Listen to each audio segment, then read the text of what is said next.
C'est quoi? Pourquoi et comment subissons-nous le karma? Alors, la question au début serait normalement, qu'est-ce que le karma? Ah oui, c'est une bonne question. Effectivement, c'est pas mal dans le sujet. Bon, qu'est-ce que le karma? Je pourrais donner évidemment la consonance traditionnelle de l'enseignement du karma, c'est-à-dire qu'on a toujours entendu parler du karma. Mais je n'apprendrai rien. Donc, je fais des conférences pour apprendre, alors je vais essayer de donner une autre vision plutôt cosmique du karma que humaine, planétaire. Disons, premièrement, pour peut-être, j'imagine que si les personnes sont venues ce soir, c'est qu'elles ont déjà une idée un peu de ce que peut être le karma. En ce sens, c'est un terme hindou qui désigne une loi supposément d'action-réaction. C'est à peu près ça. Si l'on se demande si la loi du karma est une loi de cause et d'effet, ce n'est pas ça. Donc, il y a une nuance. Maintenant, on se demande aussi si où on a été instruit par la tradition hindoue, la tradition bouddhique, la tradition judéo-chrétienne aussi pendant un grand bout de temps, c'est-à-dire jusqu'à Vatican II, où le pape Jean XXIII a interdit l'enseignement de la réincarnation. Il ne l'a pas démenti, il a simplement interdit l'enseignement. Il faut comprendre que partout sur la planète, lorsque l'être humain a la conscience de l'idée qu'il peut, disons qu'il n'est pas mortel, ou nécessairement mortel, lorsque l'être humain parle d'un paradis, ou lorsque l'être humain parle d'un retour sur une autre planète, ou lorsque l'être humain parle d'un retour sur cette planète dans une autre vie, il a automatiquement une tendance innée chez lui à remettre à plus tard ce qu'il pourrait faire aujourd'hui. Cela veut dire que son évolution, il se dit, bon, je vais faire ceci, je vais faire cela, et dans un autre vie, à un moment donné, je me tannerai bien, puis là, je commencerai à évoluer. Alors, on a donc vu naître des peuples, des races complètes, qui sont décadentes aujourd'hui, parce qu'ils ont toujours remis à demain, à une autre vie, l'amélioration de leur propre être-té. Lorsque Jean XXIII a décidé d'interdire l'enseignement de la réincarnation, il obligeait donc l'humain à ne plus penser qu'un jour, il aurait la possibilité de se reprendre. Alors l'être humain était donc instruit, dans cette religion du moins, la plus grande de notre planète, que s'il ne se sortait pas de son problème aujourd'hui, c'en était fait de lui. Lorsque la science se penche sur la naissance, ou sur la vie, ou sur la mortalité de l'homme, la science ne peut pas faire autrement que d'envisager une continuité. Alors la science est d'accord, elle aussi, pour l'idée même de la vie après la mort. Les médecins l'ont exploré. Mais même si on parle de médecine, ou même si on parle de science, évidemment, personne ne peut prouver une chose qui n'est pas de ce monde avec des outils de ce monde. Seul celui qui meurt sait. Et le problème, c'est qu'il ne peut pas dire que ça. Certains êtres humains ont donc essayé de conserver dans leur philosophie ou dans leur concept l'idée de la réincarnation. La réincarnation implique obligatoirement l'idée même du karma. Lorsque tu tues par l'épée, tu périras par l'épée. Cela veut dire pèse tes actes, parce qu'au bout de tes actes, il y a des conséquences. C'est ça le karma. Alors que l'on parle d'un karma bouddhique, que l'on parle d'un karma chrétien, que l'on parle de n'importe quoi, c'est la conséquence. Qu'est-ce qu'est le karma du chimiste? Lorsqu'il mélange deux produits, la conséquence. Si ça saute, c'est son karma. Si ça ne saute pas et si ça se transforme en or, c'est aussi son karma. Souvent, de par l'enseignement traditionnel, on s'illusionne que le karma est obligatoirement une chose négative, une punition. On doit payer son karma. On ne peut pas payer son karma. On peut subir, mais on doit vivre. Le karma n'est pas une punition, le karma est une conséquence. Il peut être une punition parce qu'accepté comme étant une punition par certains humains, il peut être une leçon pour les êtres un peu plus intelligents et il peut être un résultat extrêmement positif. Donc, le karma, comprenons simplement, premièrement, que le karma, c'est une loi de rétribution. Chaque geste posé entraîne obligatoirement une conséquence. Lorsque je mets de l'eau dans un verre, le karma, donc la conséquence de mon geste, mon karma sera que le verre va se remplir. Et voilà. Si j'en mets trop, il y a aussi un autre karma. Le karma, c'est qu'il aura de la difficulté à boire son verre. Je vais prendre le mien parce qu'il est brillant, il risquerait de prendre le mien. Voilà, on appelle ça une manipulation.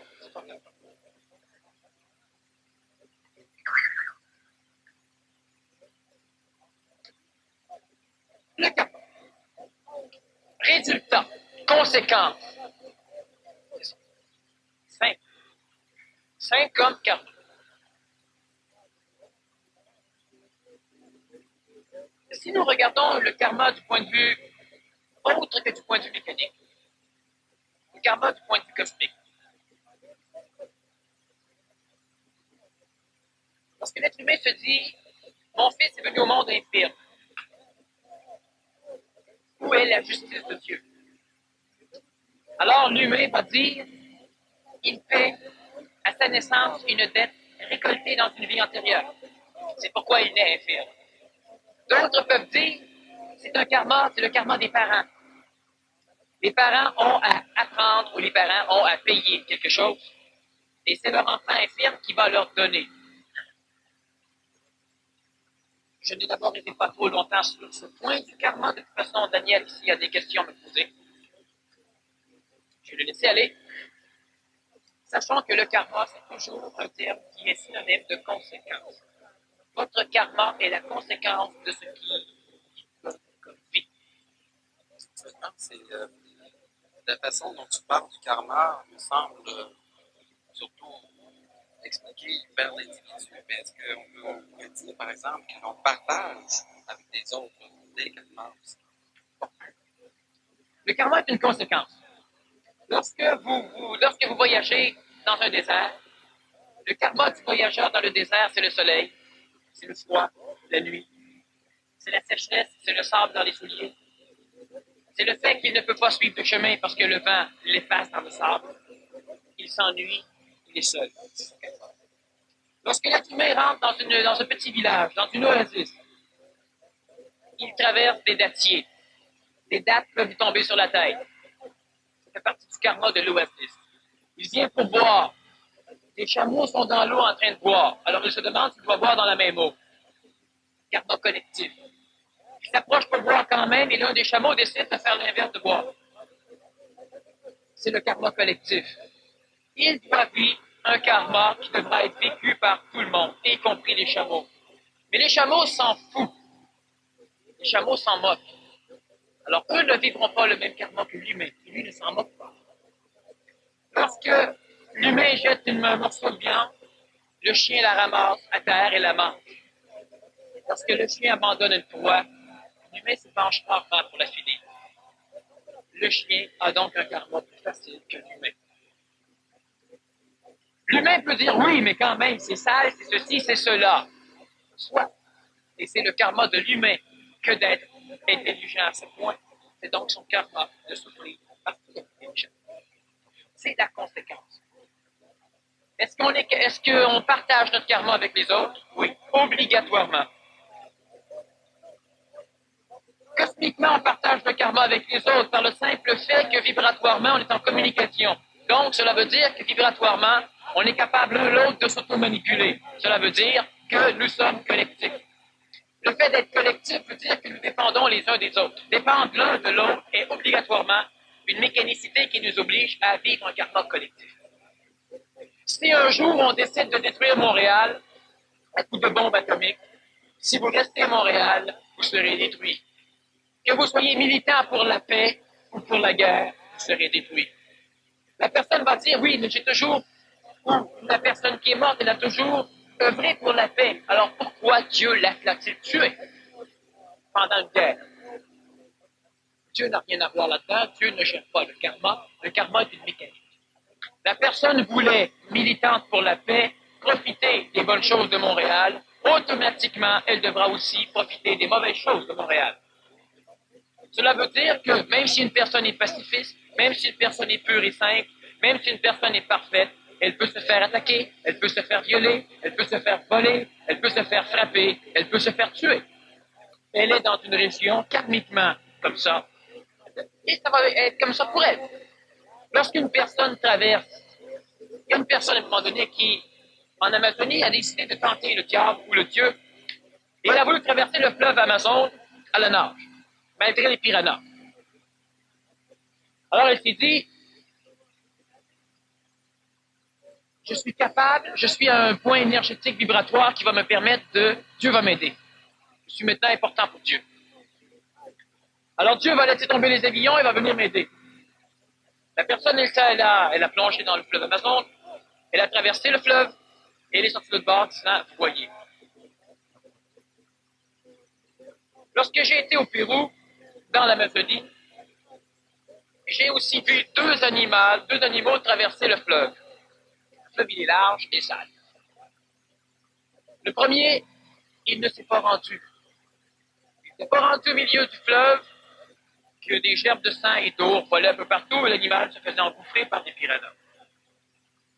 Beaucoup plus tard, un deuxième, je l'ai vu aussi traverser, il a traversé, il est sorti de notre base, il s'est trouvé, il a continué sur une petite île. Est-ce que Dieu était avec nous? Non, c'est que lorsque l'on traverse le fleuve Amazon, là où il y a des piranhas, on se fait bouffer. Et lorsqu'on le traverse, là où il n'y a pas de piranhas, on ne se fait pas bouffer. C'est le karma. Lorsqu'à un moment donné, un Arabe a parlé à Thomas-Édouard Laurence, plus connu sous le nom Laurence d'Arabie, et lorsqu'il lui a dit « on ne pourra pas », c'est écrit. Laurence a rétorqué « on pourra », c'est écrit. Chaque humain peut croire qu'est-ce qui est écrit. Laurence avait raison, il faut croire, parce qu'ils ont réussi.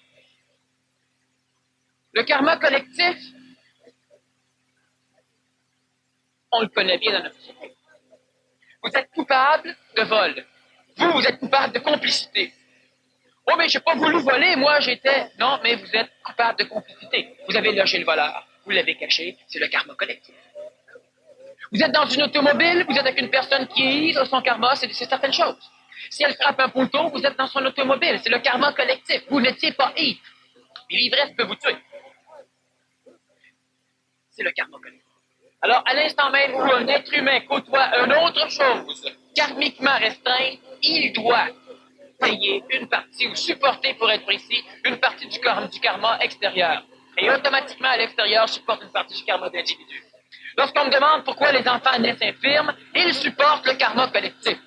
Lorsque l'on parle des enfants de la thalidomide, ils supportent le karma collectif. Lorsque l'on parle de n'importe quel genre de médicament ou de phénomène tout à fait normal, social, que l'on appelle, que ce soit la drogue, karma collectif, que ce soit la boisson, karma collectif, que ce soit les médicaments qui rendent malades ou qui créent des descendances problématiques, karma collectif. L'ivrogne, l'alcoolique, souffre d'une maladie sociale, on le sait. Mais on ne sait pas. Social, c'est le terme humain. Mais cosmiquement, il souffre d'une maladie karmique sociale. C'est-à-dire que l'ivrogne, l'alcoolique, paie, supporte, absorbe une partie du karma de la société, permettant à la société de vivre un peu mieux. Pourquoi les sociétés ont toujours des pauvres, des maisons ruinées? Parce que c'est nécessaire. Il n'y a pas une société, il n'y a pas une ville dans le monde qui n'a pas de pauvres. Et lorsque je parle de pauvres, je parle de personnes qui n'ont ni chauffage l'hiver dans la neige, ni toilettes, qui n'ont pas d'électricité, qui se couchent sous une douzaine ou une vingtaine de couvertures sèches parce que pas lavées. Et ça, on va dire, ça existe où? Lorsque j'étais ambulancier, j'ai déjà été chercher des personnes en plein jour où il fallait rentrer dans leur cabane avec nos lampes électriques pour s'éclairer et où on devait faire attention pour ne pas piler dans tout ce que la toilette avait vomi. Et ces personnes vivent dans ces choses-là. Alors, on les amenait à la maison du père, on les amenait dans des maisons que l'on connaît aujourd'hui parce qu'on a fait de la publicité. Mais on ne connaît pas ce monde. Lorsque vous devez mettre 3-4 draps par-dessus une personne avant de la toucher, de peur que vous deviez passer vous aussi la désinfection après, en plus de votre ambulance et de votre civière, il y a du monde à Montréal qui vit dans ces conditions. C'est le karma. Le karma de ces gens, oui. Mais étant dans une société, c'est le karma de la société. On ne paie presque pas de karma individuel lorsque l'on vit en société, pour la simple raison que tout ce que l'on fait est régi par la société. Ceux qui ont peur de la loi absorbent une partie. Et c'est la loi qui leur fait peur. Éliminer la loi, ils n'auront plus peur de la loi. Lorsque l'humain se sent coupable, c'est parce qu'on l'a instruit à un moment donné que telle action ou tel geste ne devait pas être fait. Qui a décidé ça? La collectivité. Tu es impoli. Mais dans le désert ou dans la jungle, entre papous, on est jamais impolis. C'est la société. Tu n'aurais pas dû faire ça. C'est à cause de toi que la personne a été malade ou qu'elle s'est tuée. Culpabilité toujours. Mais qu'est-ce que la personne supporte? Son propre karma? Ou non pas plutôt le karma de tout le monde? Lorsqu'une personne va dans un salon mortuaire et qu'elle ne souffre pas, tout le monde la regarde et tout le monde essaie de la faire souffrir. C'est pas normal. Non, elle est supérieure à la normalité. Mais non, là, c'est là ou là. Mais si elle l'aimait, mais l'aimait sans souffrance, si elle l'aimait réellement, et donc elle ne pouvait pas souffrir de l'aimer, donc elle l'aimait sans souffrir, la personne, elle est décédée. Karmiquement parlant, elle n'absorbe pas le karma de l'autre. Mais tous ceux qui sont autour, mélangeant leur propre karma, pleurant tous, vont vouloir aussi que l'autre absorbe une partie du karma. Et c'est souffrant, maudit, de souffrir seul à la mort de quelqu'un quand tout le monde est là, avec un sourire aux lèvres. Et vous êtes là et vous pleurez. C'est souffrant. Il faudrait que tout le monde pleure, ce serait moins pire. Parce que là, vous absorbez votre propre karma seul. Le partager avec les autres, c'est mieux. Pourquoi l'être humain a besoin de partager ses souffrances, ses joies? Le karma, c'est autant positif que négatif. L'être humain veut le partager. Pourquoi l'être humain veut-il le partager? Parce que c'est toujours plus facile de supporter le karma, parce qu'il est divisé à travers tout le monde, et lorsqu'on ne peut pas jamais se dire, nous sommes responsables. Le karma est collectif à l'instant où l'humain se rapproche d'une chose qui peut être karmisée. Donc, un animal, une plante, une forêt, tout ce qui est muable. La planète Terre, elle est muable, un tremblement de terre peut la bouger. Un ouragan ou un raz de marée peut la transformer. Vous êtes là, vous allez payer pour. Vous allez subir pour. Le karma, il est toujours collectif. Mariez-vous à un lépreux, vous allez en souffrir. Le lépreux va être mieux. Il partage son karma. Lui va être mieux. Mais vous, vous allez prendre une partie de son karma. Vous allez lui laisser une partie du monde, la santé. Lui va être mieux, moralement et tout ça. Et vous, vous allez être pire. On partage le karma. Maintenant, est-ce que ça veut dire qu'on doit regarder une personne avant de vivre avec et se dire, bon, es-tu riche, es-tu ci, tu ça, tu ne peux pas partager ton mauvais karma, moi, je vais partager avec le bon. Ben, on pourrait poser la question. Le problème, c'est que l'humain change. Et même la personne qui a un karma extrêmement bon sur le moment est enrichie par la collectivité. Dans 2 ans, elle peut avoir un karma extrêmement mauvais. La compagnie peut faire faillite, peut se passer un vol, peut se faire attaquer, elle peut se faire frapper par un alcoolique et perdre ses 2 jambes. Et vous êtes marié avec. Vous allez devoir assumer la partie de son karma. C'est normal. Alors, ne cherchez pas de cette façon à fuir le karma. Vous ne pourrez pas. Est-ce qu'on peut dire qu'à ce moment-là, c'est une loi d'action-réaction? Bon, est-ce que c'est une loi? Comprenons ceci. Tout ce que l'être humain ne comprend pas et par ignorance contredit amène automatiquement des désordres. Et ces désordres traditionnels, répétés génération après génération à l'échelle de notre planète, l'humain a le front de nous appeler loi. Alors, effectivement, présentement, il y a une loi du karma. Chaque fois que tu te frappes sur un mur, il y a une loi qui t'interdit de rentrer dans les murs. Tu vas souffrir pour apprendre. Mais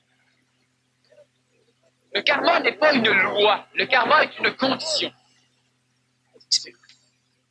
C'est-à-dire qu'il n'y a pas un fichu Dieu, il n'y a pas un fichu être intelligent qui, à un moment donné, est venu instaurer une loi pour dire à l'humain, tu seras récompensé lorsque tu feras ce que je veux et tu seras puni lorsque tu feras quelque chose qui est frustre. C'est pas passé comme ça. Cela veut dire que ce n'est pas une loi, mais on parle d'action-réaction. À chaque action, il y a une réaction. C'est le karma. Mais le karma, ce n'est pas nécessairement l'action-réaction, mais beaucoup plus la réaction. C'est là-dessus qu'il faut travailler. Pour éviter une réaction malsaine, on doit donc envisager l'action opposée. Donc, on doit devenir conséquentiel. Oui, il y a une personne présentement qui plante des clous dans les murs de ciment. C'est constaté. C'est le karma de tout le monde. Tous ceux que ça dérange vont donc vivre une partie du karma collectif. Parce que qu'est-ce que ça vous regarde même pas qu'il fasse du bruit? Ça regarde beaucoup plus le véhicule qui transporte le bruit. Lui, il est altéré de l'expression, l'air, le béton, tout ça. Mais lorsque l'humain se laisse attraper par ce bruit, il subit un karma, c'est-à-dire une réaction. Alors l'humain réagissant, l'humain réagissant vit un karma qui n'est pas le sien. Savez-vous que la majorité de tout ce qui vous arrive n'est pas pour vous? La grande majorité de tout ce que l'être humain souffre n'est pas pour lui. L'être humain souffre pour les autres. L'être humain souffre de voir son champ brûler, que le champ qui brûle pas lui. L'être humain souffre de voir un tremblement de terre. C'est même pas lui, lui reste vivant. Remarquez que l'humain reste toujours vivant, parce que mort, il souffre plus. Donc l'humain est vivant pour souffrir, puis il souffre de quoi? Il souffre du reste. Il souffre des morts qu'il a vus, il souffre des photos dans le journal, il souffre de ceci, il souffre de cela. L'humain souffre, et ça ne le regarde même pas. L'humain va dire, oui, mais c'est normal, on est humain, c'est normal qu'on souffre quand on voit des choses. C'est normal, tant que tout le monde le fait. Quand tout le monde ne le fera plus, c'est plus normal, on va dire, c'est anormal. Voyons donc, j'ai renversé de l'eau ici, là, puis il y a du monde qui ont souffert. Je les regarde même pas. Il y a du monde, oui, mais c'est normal, c'est le patron. C'est programmé. Le patron, il jette pas quand il n'est pas là. Alors, on souffre de cela. Action, réaction, pensée à réaction. Ce n'est pas une loi, par contre, c'est une condition. C'est-à-dire, qu'est-ce qu'une condition? Lorsqu'un jour vous allez arriver à comprendre clairement ce qu'est une condition, il y a une grosse partie de votre évolution souffrante, douloureuse qui va disparaître. Une condition, une loi, on la contourne. Une loi, on veut y échapper. Une condition, c'est inconditionnel. Ce n'est que ça. Lorsque l'on prend l'idée que c'est une condition, prenez votre main normale et placez-la sur le rond du poil lorsque le rond est rouge. Il y a une condition, ce n'est pas une loi. Dieu ne vous interdit pas de mettre la main sur un rond de poil allumé. C'est une condition, c'est une mécanique. Dans la condition actuelle de la vibration des molécules dans le rond et de la condition actuelle des vibrations des molécules dans votre main, il y aura un ajustement. Les molécules de votre main tendront à augmenter en vibration pour rejoindre les molécules du rond. Les molécules du rond tendront à rabaisser en vibration pour pouvoir rejoindre la vibration de la main. Cela veut dire que le rond rouge, chaud, va donner de sa chaleur à votre main pour aider les molécules de votre main à augmenter en vibration. Dans le contexte humain, on appelle ça se brûler.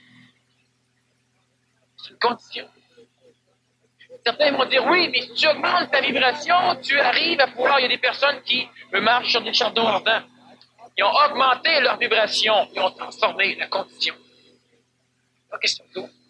Ils ont transformé la condition. Si leur vibration est la même chose que le rond, ils ne seront pas brûlés. Si elle est plus haute que le rond sera brûlé. Le rond, ça ne paraîtra pas. Eux autres seront intacts. Ils ont changé la condition. Lorsque, par exemple, on prend des habits et qu'on met le feu après, ça brûle. C'est une condition. L'être humain ne peut pas brailler d'une condition. S'il se met un habit d'amiante, ça ne brûlera plus. Il a changé la condition. Mais l'humain ne peut pas brailler d'une condition. Lorsqu'il pleut, c'est une condition. Ce n'est pas une loi, ce n'est pas un ceci, ce n'est pas un cela. C'est comme ça que notre planète est bâtie. Si l'être humain, reliant l'antique religion, dit c'est ainsi que Dieu l'a créé, ça ne change rien. Ça reste pour l'être humain une condition. Ce n'est pas une loi. Il n'y a personne qui décide que vous allez payer ou non. Ceux qui ont souffert de boire de l'eau et de renverser, hey, qui a décidé, eux? Personne d'autre. Qui décide à un moment donné de souffrir parce qu'il a entendu parler ou parce que ceci, ou qui décide d'être inquiet? C'est une condition. Les choses extérieures sont conditionnelles. Mais la condition est inconditionnelle, on ne peut pas la changer. On ne peut pas changer, je veux dire, la relation entre la condition et ce qu'elle est. Lorsque vous voyez, j'en ai parlé dernièrement, lorsque vous voyez un chevreuil se faire tuer par un loup, on souffre. Et lorsque vous voyez un loup se faire tirer innocemment par un chasseur, on souffre. Et pour que le loup vive, il faut qu'il tue le chevreuil. Pour que le chevreuil vive, il faut qu'il mange les fleurs, il faut qu'il mange les feuilles du boulot, il faut qu'il arrache des corps, il faut qu'il tue des arbres. C'est condition, c'est une condition. Alors l'humain n'a pas à souffrir de voir la mécanicité de la condition. Lorsque l'humain souffre, que l'humain a un orgueil suprême qui lui fait dire ça ne devrait pas. Qui il est, lui, pour dire ça ne devrait pas dans la condition où il est? Rien. L'humain est au-delà de l'être humain. C'est-à-dire que l'humain n'est pas un champignon. Sauf que lorsque l'humain est dans une condition de champignon, il ne peut pas décider que le chevreuil devra vivre sans manger, et que le loup devra vivre sans manger, et que le chasseur devra avoir du plaisir ailleurs qu'en tuant. L'humain, à l'époque actuelle de son évolution planétaire, ne peut pas. Alors, il y a des conditions. Et ça, c'est une chose, c'est un karma. Un karma écologique, un karma planétaire. Je pense que l'être humain ne devrait pas souffrir. L'être humain ne devrait pas être assujetti à cette souffrance. L'être humain devrait prendre considération que c'est une condition de vie. Lorsqu'il pleut, ça vous tombe sur la tête, ça vous mouille. Chialez pas. Vous savez, ça a toujours été comme ça. Ça va peut-être changer. Mais pour l'instant, dans l'étape actuelle des choses, si vous ne mettez pas un parapluie sur votre tête, ou un chapeau ou quelque chose, l'eau va mouiller votre tête. Lorsque l'humain sort l'hiver et qu'il sait qu'il se met à geler, il faut qu'il s'habille en fonction de la condition. Oui, mais je ne peux pas savoir qu'aujourd'hui, fait que je suis sorti en gogoune. 22 décembre. Je ne peux pas vraiment de pneus légers. Quel âge as-tu? Ça fait combien d'hivers vis-tu? C'est une condition. L'être humain ne peut pas chialer. L'être humain ne devrait même pas souffrir. C'est une condition. Souffrance physique, OK, mais pas souffrance émotive, souffrance psychologique. Parce que là, il se fait le luxe d'un karma. Sauf une souffrance qui ne le regarde pas. À un moment donné, faites un essai chez vous. Juste observez toutes les souffrances que vous souffrez qui ne vous regardent pas. Et vous serez plus des êtres souffrants tellement. L'être humain va dire, oui, mais si je ne souffre plus de voir quelqu'un souffrir, je ne voudrais plus l'aider. Non! Si tu veux aider quelqu'un parce que tu souffres, c'est pas lui que tu veux aider, c'est toi. Quand il ne souffre plus, tu vas être bien. C'est pour être bien que je veux l'aider. Mais quand tu ne souffres pas de voir quelqu'un souffrir, t'es bien. Quand t'es bien, tu peux intelligemment penser. Et là, tu peux te dire, est-ce que c'est intelligent ce qu'il fait? Et là, si tu veux aider pour corriger une condition, tu vas le faire. Pas parce que ça te fait souffrir. Parce qu'à l'instant où la personne disparaît de ta vue, tu ne souffres plus. Pourquoi on aide le tiers-monde? Parce qu'on lui montre des photos d'enfants tout nus, tout croches, ben maigres. Sinon, c'est bien évident qu'ils vont rester toujours maigres. Montrez-moi pas des photos. J'ai même pas besoin d'en avoir la preuve. Ça va de soi. C'est une condition de vie. Mais cette condition, elle me nuit et elle leur nuit. Et on est une humanité qui évolue et ce n'est pas l'individu individuel qui a de l'importance cosmique. C'est la planète. Si vous voulez vous en sortir, le reste de la planète devra s'en sortir. C'est une raison intelligente de vouloir fonctionner ensemble. En ayant une conscience individuelle, mais en fonctionnant ensemble. Aidons-nous parce que ça facilite la tâche de tout le monde. Et pas aidons-nous parce que ça fait souffrir. Qu'est-ce que ça engendre comme société? Ça engendre que lui commence à avoir des problèmes, mais ça ne paraît pas. Il vient m'en parler, mais oh, ça va pas l'air bien grave. Je ne chauffe pas l'air grave. Mais quand lui se traîne à terre ou lui se suicide, là, ça me fait souffrir. Là, je me dis, j'aurais dû l'aider. Ça crée une société qui guérit, une société qui n'est pas karmiquement écologique. Ça se crée une société qui ne fonctionne que par la souffrance. Alors on se demande pourquoi on souffre pour évoluer. Si on ne souffrirait pas, on n'évoluerait plus. On veut évoluer pour fuir la souffrance, parce qu'on est tanné d'être comme on est. Certains veulent évoluer pour s'améliorer. Ce sont des rares individus, des anormaux. Mais eux autres ont raison. Et à un moment donné, l'humain va finir par le comprendre. On ne doit plus souffrir les souffrances des autres. Ça ne peut pas être bien. Si on n'est pas bien, on réagit rien que par souffrance. On réagit juste par souffrance, ça n'a aucun sens. Tant que le billet frais mange juste assez pas trop être maigre, j'en souffre pas, je le nourris pas. Quand il commence à être assez maigre que là, j'en souffre, là, je le nourris. C'est une condition absolument absurde. L'être humain a besoin de tant de nourriture par jour, de ceci, de cela, de cela. La planète peut créer tant et tant de choses. Alors, y a-t-il moyen de gérer ce que la planète peut donner par rapport à ce que l'humain a besoin, de façon à ce que tout le monde aille suffisamment? On va dire oui, et c'est un fait. Le problème, c'est que l'humain ne veut pas le faire, parce que l'humain ne voit pas la souffrance des autres. Alors, il faut qu'on leur publicise la souffrance des autres pour que l'humain commence à donner, pour avoir la conscience tranquille. C'est ridicule. Lorsque vous allez juste faire une analyse, souffrez-vous pour vous ou combien pour tout ce qui ne vous regarde pas? Ça crée un égrégore de souffrance majeure à l'échelle de la planète, parce que si une personne ici fait une crise d'épilepsie, C'est enregistré mémoriellement au niveau grégorien. Mais si moi je souffre de l'avoir-faire, je crée de la souffrance en plus. Et si on est ici 125 ou 150 personnes ou 175 à la regarder et à souffrir ensemble, sacrableu. La personne qui se connecte sur l'égrégore collectif, ça commence à être épileptique, elle va avoir peur en maudit. Elle va dire c'est souffrant. Oui, mais elle se base sur la souffrance que tout le monde aura canalisée et mis et enregistrée là. Ça crée que des contextes comment? Pourquoi les handicapés ont eu tant de difficultés à s'adapter? Eux étaient adaptés à leur état. Ils étaient comme ça. C'est ceux qui n'étaient pas comme eux. Lorsque l'humain a toujours trouvé hier qu'un handicapé, ça finit par créer une région où consciemment ou inconsciemment, la conscience de l'handicapé va s'abreuver. Et il sait très bien que s'il sort dehors, le monde va rire de lui. Il n'est jamais sorti. Comment ça qu'il sait? Parce qu'il le sait, parce qu'il le puise là où tout le monde a enregistré cet égrégore de refus. L'handicapé ne refuse jamais la société refuse l'handicapé. De moins en moins, parce que les handicapés peuvent maintenant voter. Maintenant, sont suffisamment équipés pour se rendre jusqu'aux urnes. Alors, devenant des électeurs, ben là, on leur donne des trottoirs pour qu'ils puissent monter. Mais avant ça, non. Faut pas souffrir pour les autres. Justement, on peut dire qu'un karma, c'est quasiment un handicap. C'est tellement un handicap qu'on peut se demander si on peut s'en libérer de ce fameux karma. Si on peut se libérer du karma. Bon. Oui. On peut arriver à vivre. Pas de suite.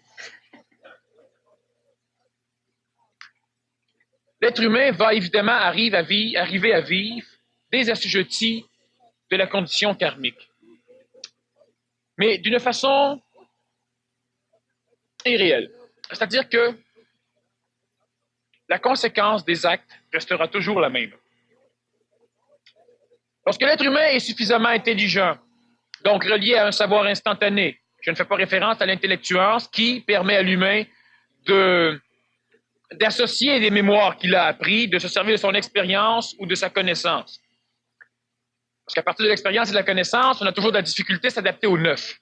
L'évolution améliorative de l'homme, c'est toujours en direction du neuf.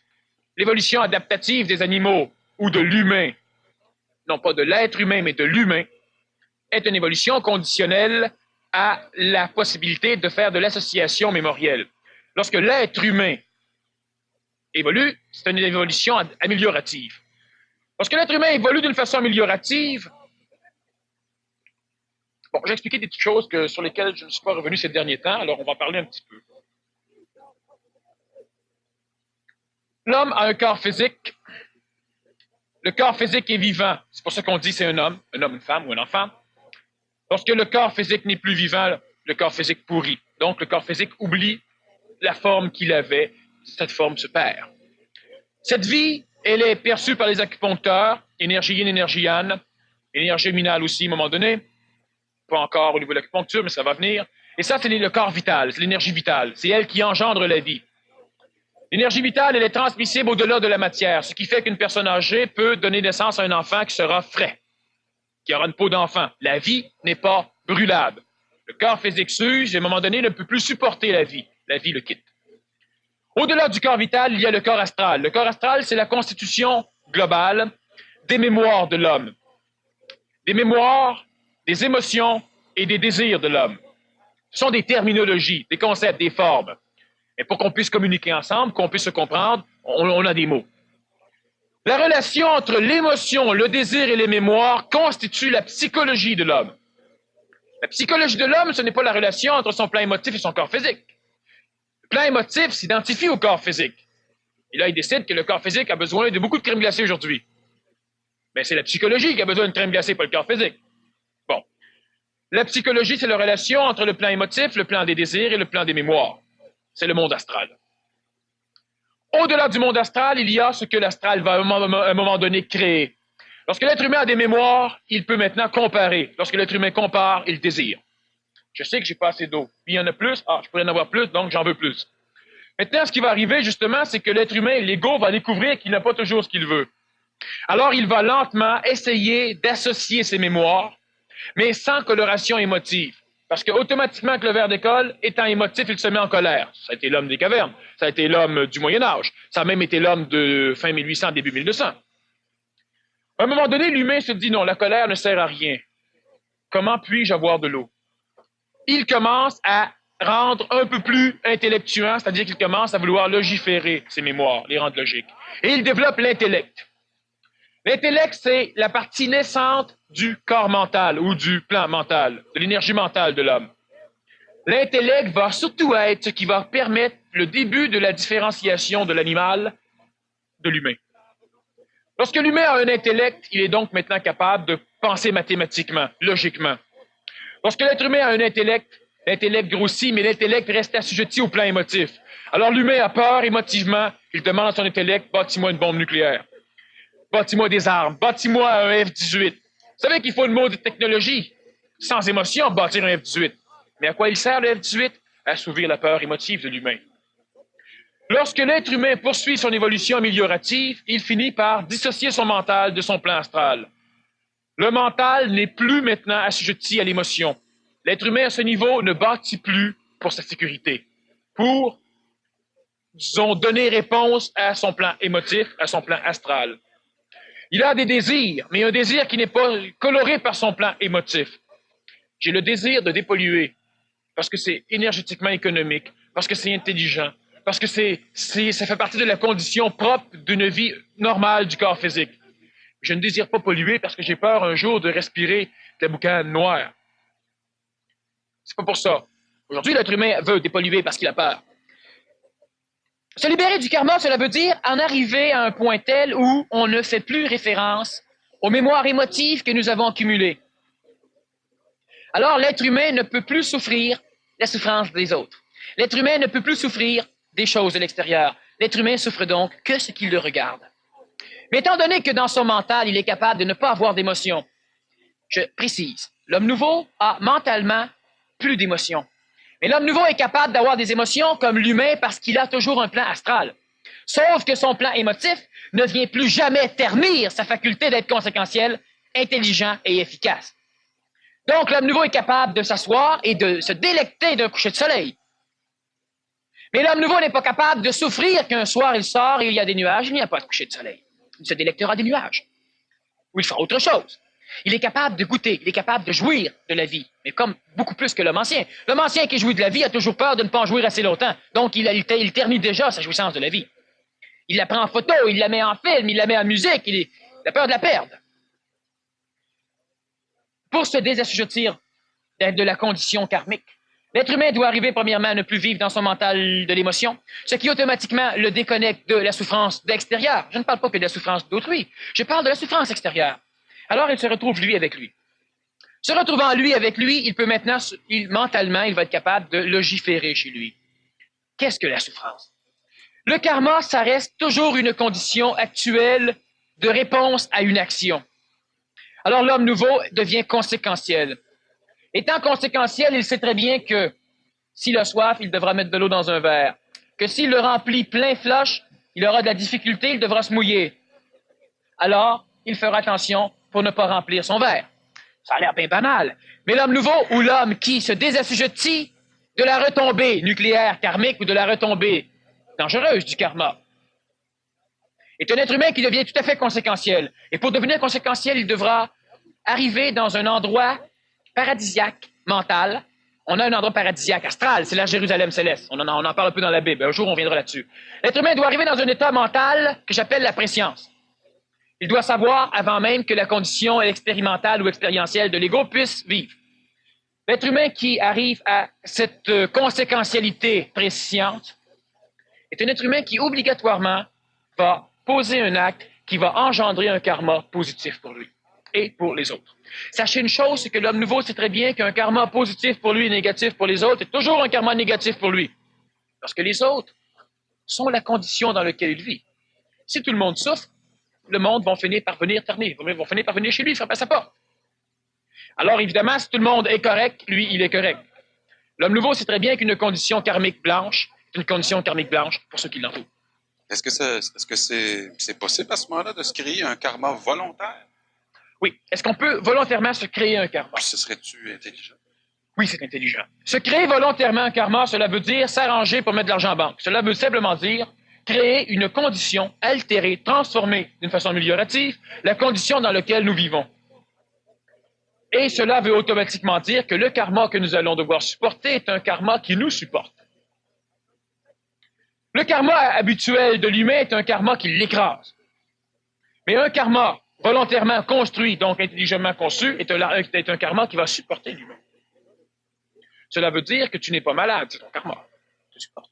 Cela veut dire que tu ne souffres plus, c'est ton karma. Ça te supporte. Cela veut dire que tu es capable d'aimer sans peur, parce que tu ne souffriras pas d'aimer. Ça te supporte. Cela veut dire que l'être humain est capable, et l'être humain se doit, c'est obligatoire. Si je crie trop fort, c'est que le technicien a placé le bouton trop haut. C'est que l'être humain se doit de créer une condition karmique qui va le supporter. L'évolution, ça se doit d'être facile. L'évolution, ça ne doit pas être souffrant. L'évolution est souffrante parce que l'humain ne connaît pas, l'humain ne veut pas accepter la condition d'évolution. Lorsque tu es dans la neige l'hiver, tu peux penser à l'été.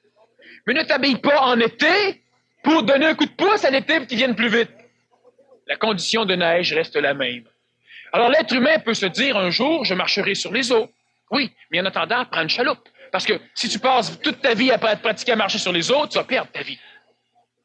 Donc, l'être humain doit simplement connaître la condition actuelle et à cette condition, il doit la connaître parfaitement.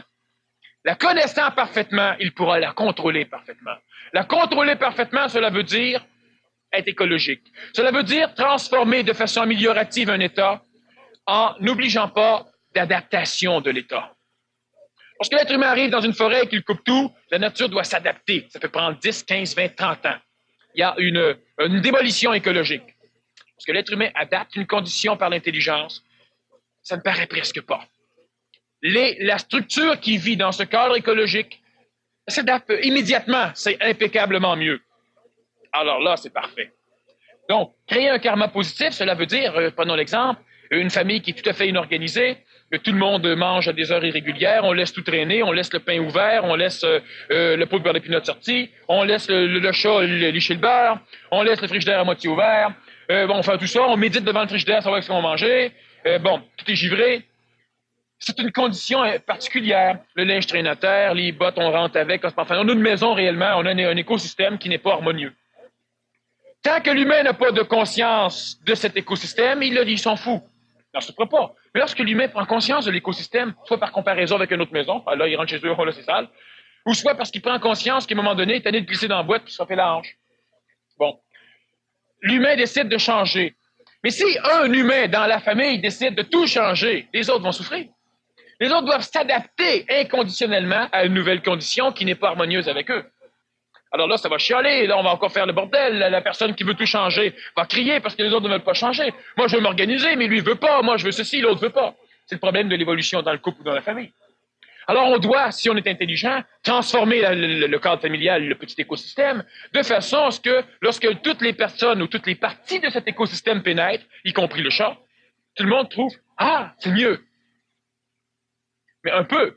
Et là, on rechange un peu plus tard, un peu plus loin, mais de façon à ce que tout le monde rentre. Oui. Mais quand on rentre, « Oh, j'ai encore mis mes bottes, là! » Je les ai serrées. C'est quoi, ça, serré? Là, il y a un problème. Alors, l'humain, donc, créer un karma positif, c'est... À un moment donné, je vais faire une conférence, justement, qui s'intitule, je crois, « La science des mondes meilleurs, l'écologie ». C'est la science de la création des karmas positifs. Alors, je vais donc y revenir lors de cette conférence.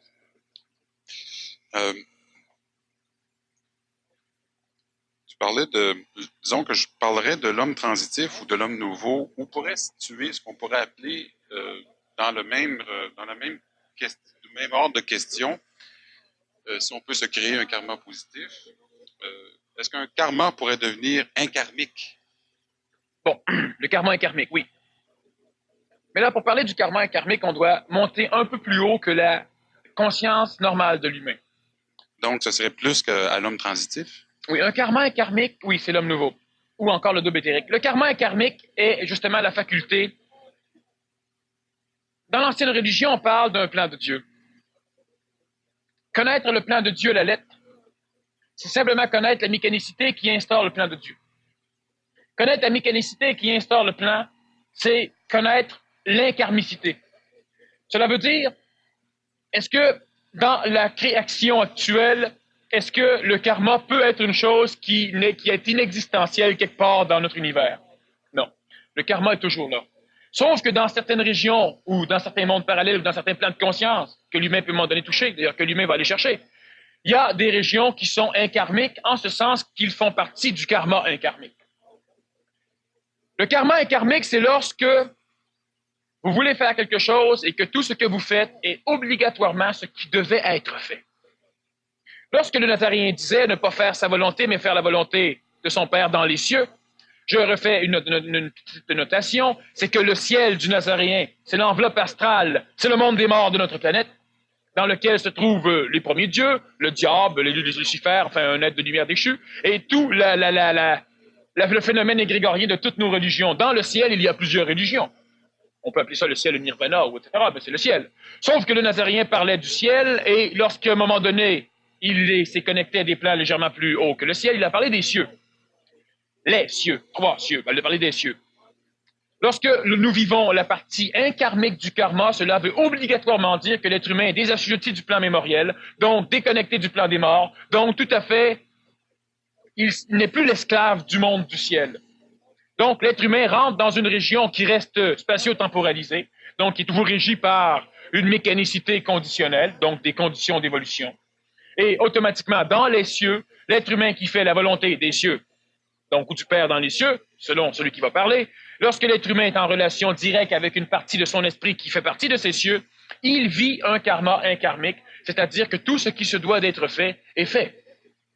Lorsque le Nazaréen disait « Mon heure n'est pas venue », ben c'est ça ne sert à rien. S'il aurait voulu anticiper une chose plutôt qu'un autre, il aurait souffert un karma planétaire.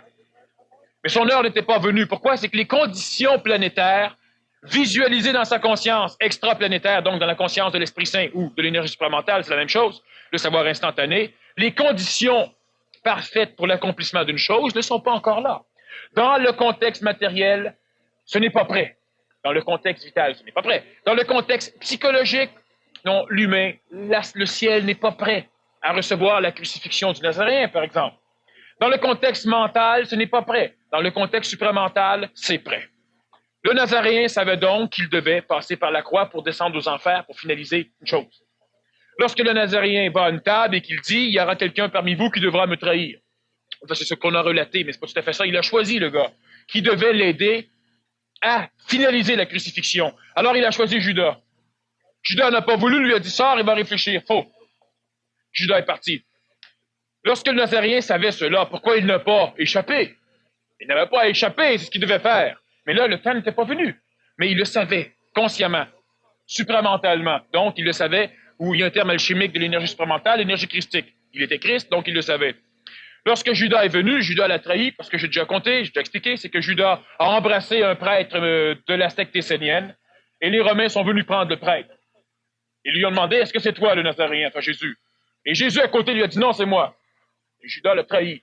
Et là, Judas s'est rendu compte que le Nazaréen devait mourir, Judas allait se pendre. Bon. Et tout ça, c'était autre chose. L'argent, on ne voulait pas, il donnait service au Nazaréen. Le temps, l'heure n'était pas venue. Le temps n'est pas venu. Le Nazaréen est jeune, c'est maintenant le temps de m'occuper des choses de mon père. À 12 ans. Enfin, 12 ans et quelques mois. C'est ça. Lorsque tu vis un karma inkarmique, c'est que tu as une conscience qui englobe la planète, donc une conscience au minimum galactique, donc une conscience instantanée par rapport à l'humain, donc une conscience supramentale, donc une conscience christique. C'est la même chose. Lorsque l'être humain est en contact avec cette conscience christique ou supramentale, automatiquement, au niveau du plan terrestre, il vit un karma inkarmique. Ce qu'il doit faire est fait. Il ne fait jamais une chose qui ne doit pas être faite. Au niveau de l'écologie ou de la planétologie écologique du système dans lequel il vit. Est-ce que ça pourrait avoir un lien avec la construction du double éthérique? Bon. Le double éthérique, on l'a expliqué lors de la conférence Survivre à la mort. Lorsque l'être humain meurt, il se ramasse dans un monde, dans le plan morontiel. Un monde où il n'est pas mort, où il n'est pas vivant. Le monde où, si on fait massage cardiaque ou si on se sert de certains appareils, un monde où il peut revenir. Alors, le docteur Raymond Moody et un paquet d'autres ont justement expérimenté cette région. Alors, on dit l'homme vit après la mort physique. Mais c'est un monde où, effectivement, le plan morontiel. Lorsque l'être humain est dans ce plan, il se dirige lentement vers le monde des morts, vers le ciel. Mais le ciel est divisé en plusieurs parties. Une partie purgatorielle et une partie, disons, un peu plus céleste. Et il est évidemment, le ciel est inhérent à la religion ou à l'égrégore de l'individu. Tu ne peux pas te ramasser dans le ciel des bouddhistes, tu es chrétien. Lorsque l'être humain va dans ce plan morontiel, il y a lumière. Toutes les mémoires qu'il a accumulées dans le plan des morts l'attirent. Alors il se dirige vers le monde des morts. Et c'est là qu'il meurt une deuxième fois. J'ai suffisamment explicité autrement. Alors avant, donc les personnes qui pourraient, disons, s'intéresser un peu plus, c'est ça. Ce serait de se procurer la conférence sur cassette. Comment survivre à la mort, quelque chose comme ça. Lorsque l'être humain s'anégoïse de son vivant, lorsque l'être humain entre en contact avec son esprit, le premier palier de son esprit, c'est le plan supramental, l'énergie christique, l'intelligence instantanée, l'Esprit Saint. Le deuxième palier sera ce que la religion appelle l'énergie du Fils. Et le troisième palier des cieux, c'est l'énergie du Père. Mais encore, les termes sont dangereux. Il y a plusieurs pères, plusieurs dieux. À un moment donné, bon. Dans la Bible, on parle des dieux. Le Dieu de Jacob, le Dieu de... bon, etc. Les Élohim et les dieux. Mais c'est différents dieux. Lorsque l'être humain parvient à s'anégoïser de son vivant, lorsque l'être humain devient humble, lorsque l'esprit vient chasser l'ego, l'ego est transmué, supramentalisé pour créer une correspondance de personnalité ou d'identité dans le plan supramental, donc dans le monde christique, donc dans le premier plan des cieux.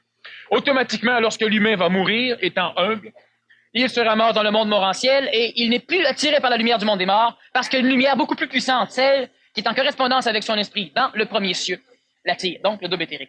Éthérique parce que c'est relié à l'énergie vitale du corps, mais c'est supramentalisé, c'est ce qu'on appelle un corps de lumière.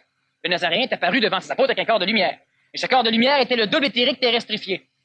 Lorsque l'être humain meurt, il va donc rejoindre ce double éthérique, mais à ce stade, automatiquement, il vit un karma inkarmique. Parce qu'il vit une bilocation, c'est-à-dire qu'il vit autant l'expérience de la conscientisation dans le monde supramental comme dans le monde de la planète, qu'il soit mort ou non. Donc, on pourrait dire qu'à ce moment-là, l'homme nouveau, on pourrait dire que l'homme nouveau va peut-être avoir un karma, mais un autre karma ou... C'est que l'homme nouveau vit un karma inkarmique. Un karma inkarmique pour l'homme nouveau. Exactement. Oui, l'homme nouveau étant conséquentiel, il fait ce qui doit être fait. L'homme nouveau n'étant pas émotif, il ne fait pas ce qu'il désire émotivement faire. Si regardez ceci, est-ce que vous avez... Prenons l'exemple. D'ailleurs, Lao Tzu a déjà souvent répété, à l'instant où l'être humain fait un choix, la réalité est perdue. Qui détermine que vous avez besoin de tout le luxe, par exemple, qu'on va avoir chez soi? Ben, l'émotivité. Lorsque je vois une affaire belle, elle me fait vibrer, je tombe en amour avec, là je fais mes miens puis j'achète. Lorsque l'être humain devient conséquentiel, il ne prend que ce qu'il a besoin. Donc, il ne peut pas gaspiller.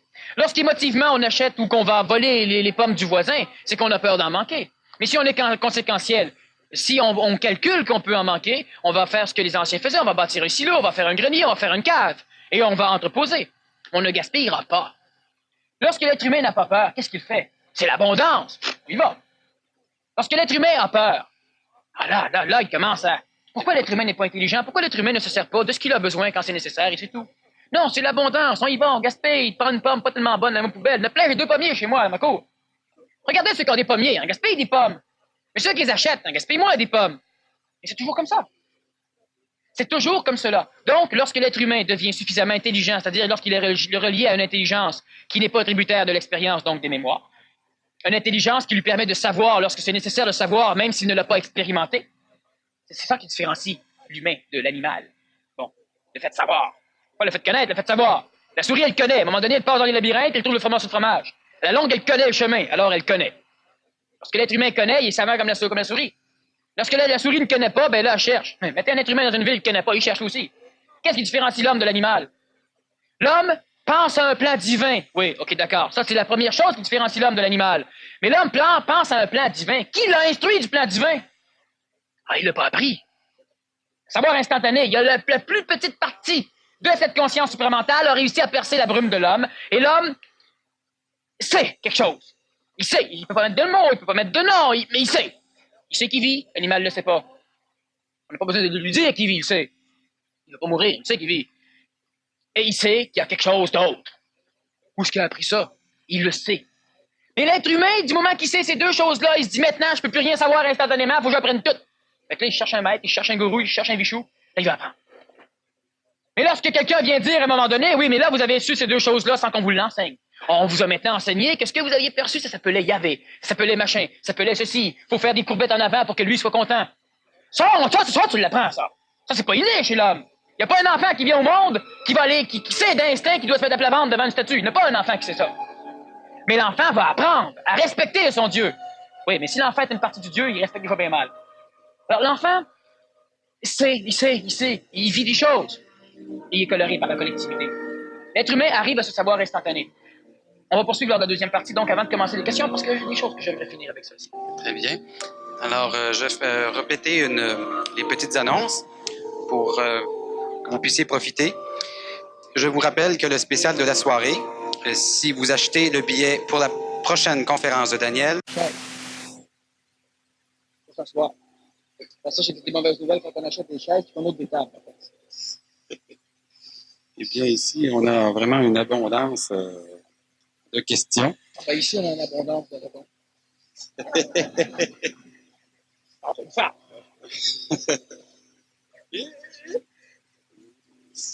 Alors, moi, j'avais des belles questions, puis là, je peux pas m'empêcher de te les poser. Alors, je vous demande un petit délai. Alors, pour faire suite à ce qu'on pourrait appeler, ce que tu expliquais de karma inkarmique, je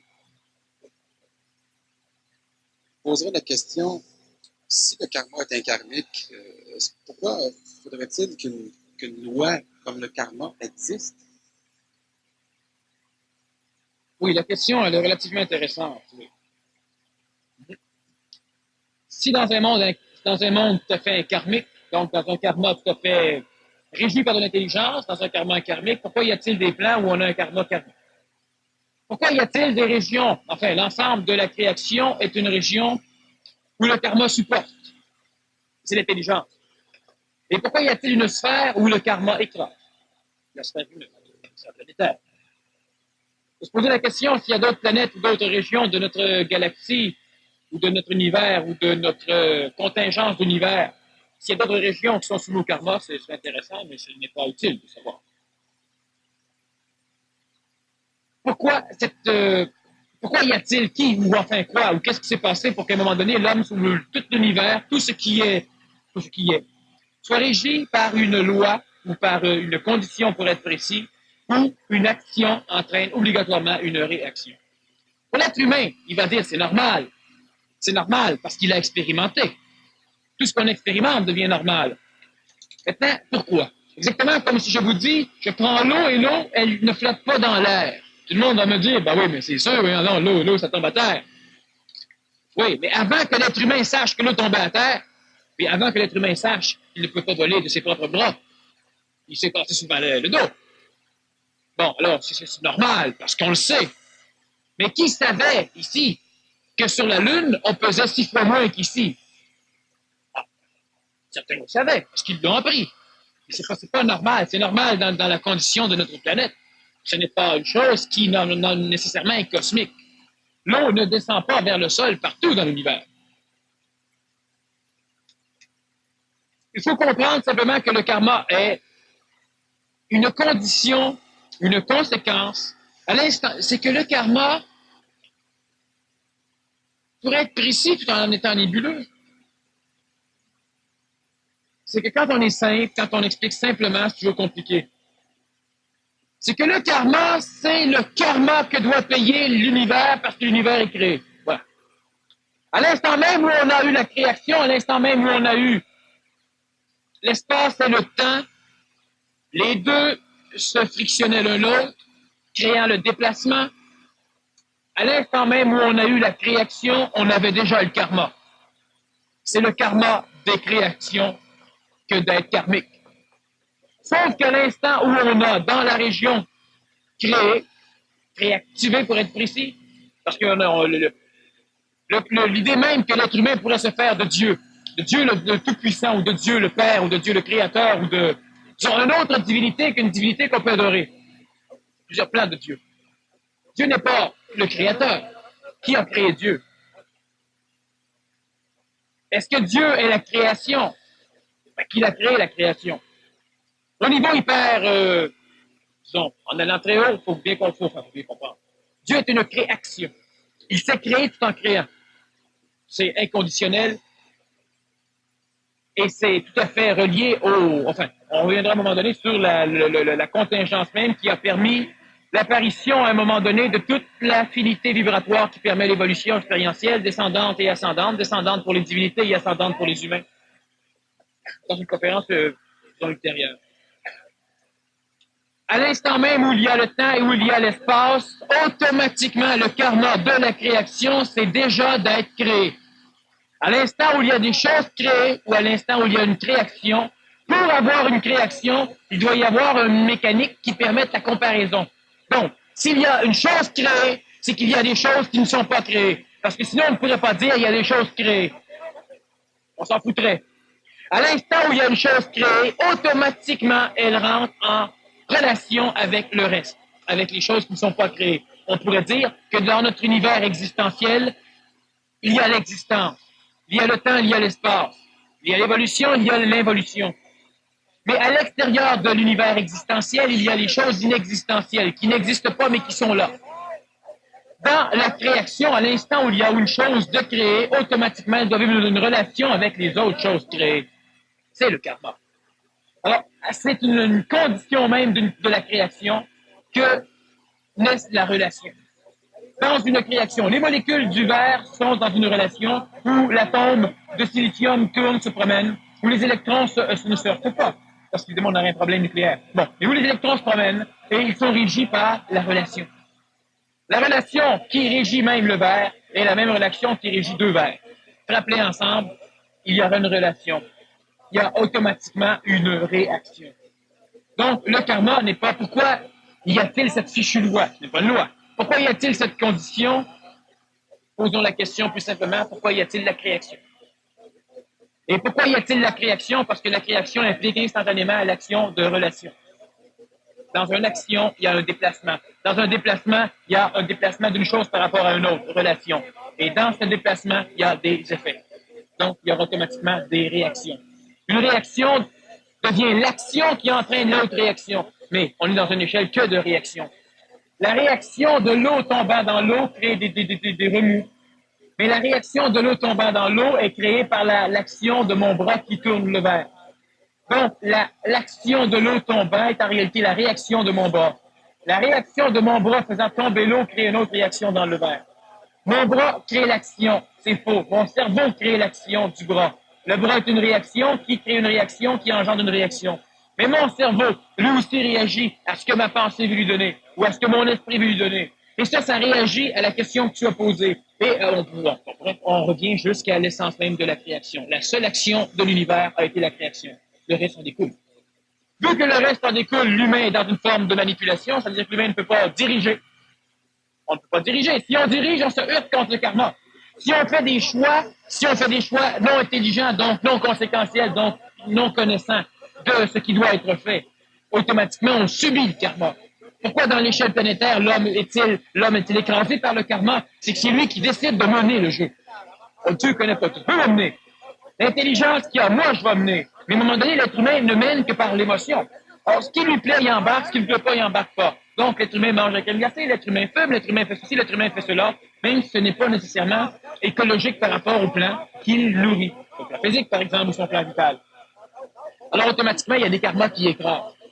Mais à l'instant même où l'être humain devient intelligent, donc relié à la conscience supramentale, à l'instant où l'humain connaît par la vie, et non pas par la tradition, ou par la mémoire, ou par l'expérience, ou par l'expérimentation, à cet instant même, l'humain ne peut plus vivre le karma, l'humain vit dans le karma inkarmique, un karma qui te supporte.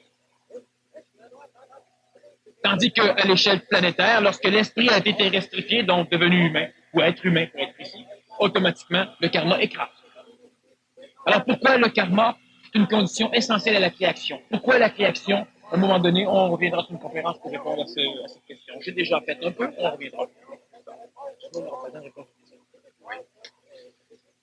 J'aurais une autre belle question. Donc, très vite, je vais la répondre. Très vite, ok. Je vais la résumer. Lorsqu'on va à la source même de l'énergie, tout le monde pense qu'on est Dieu, qui fait, etc. Mais Dieu, il est-il soumis lui aussi à la loi du karma? De ça, on parle aujourd'hui.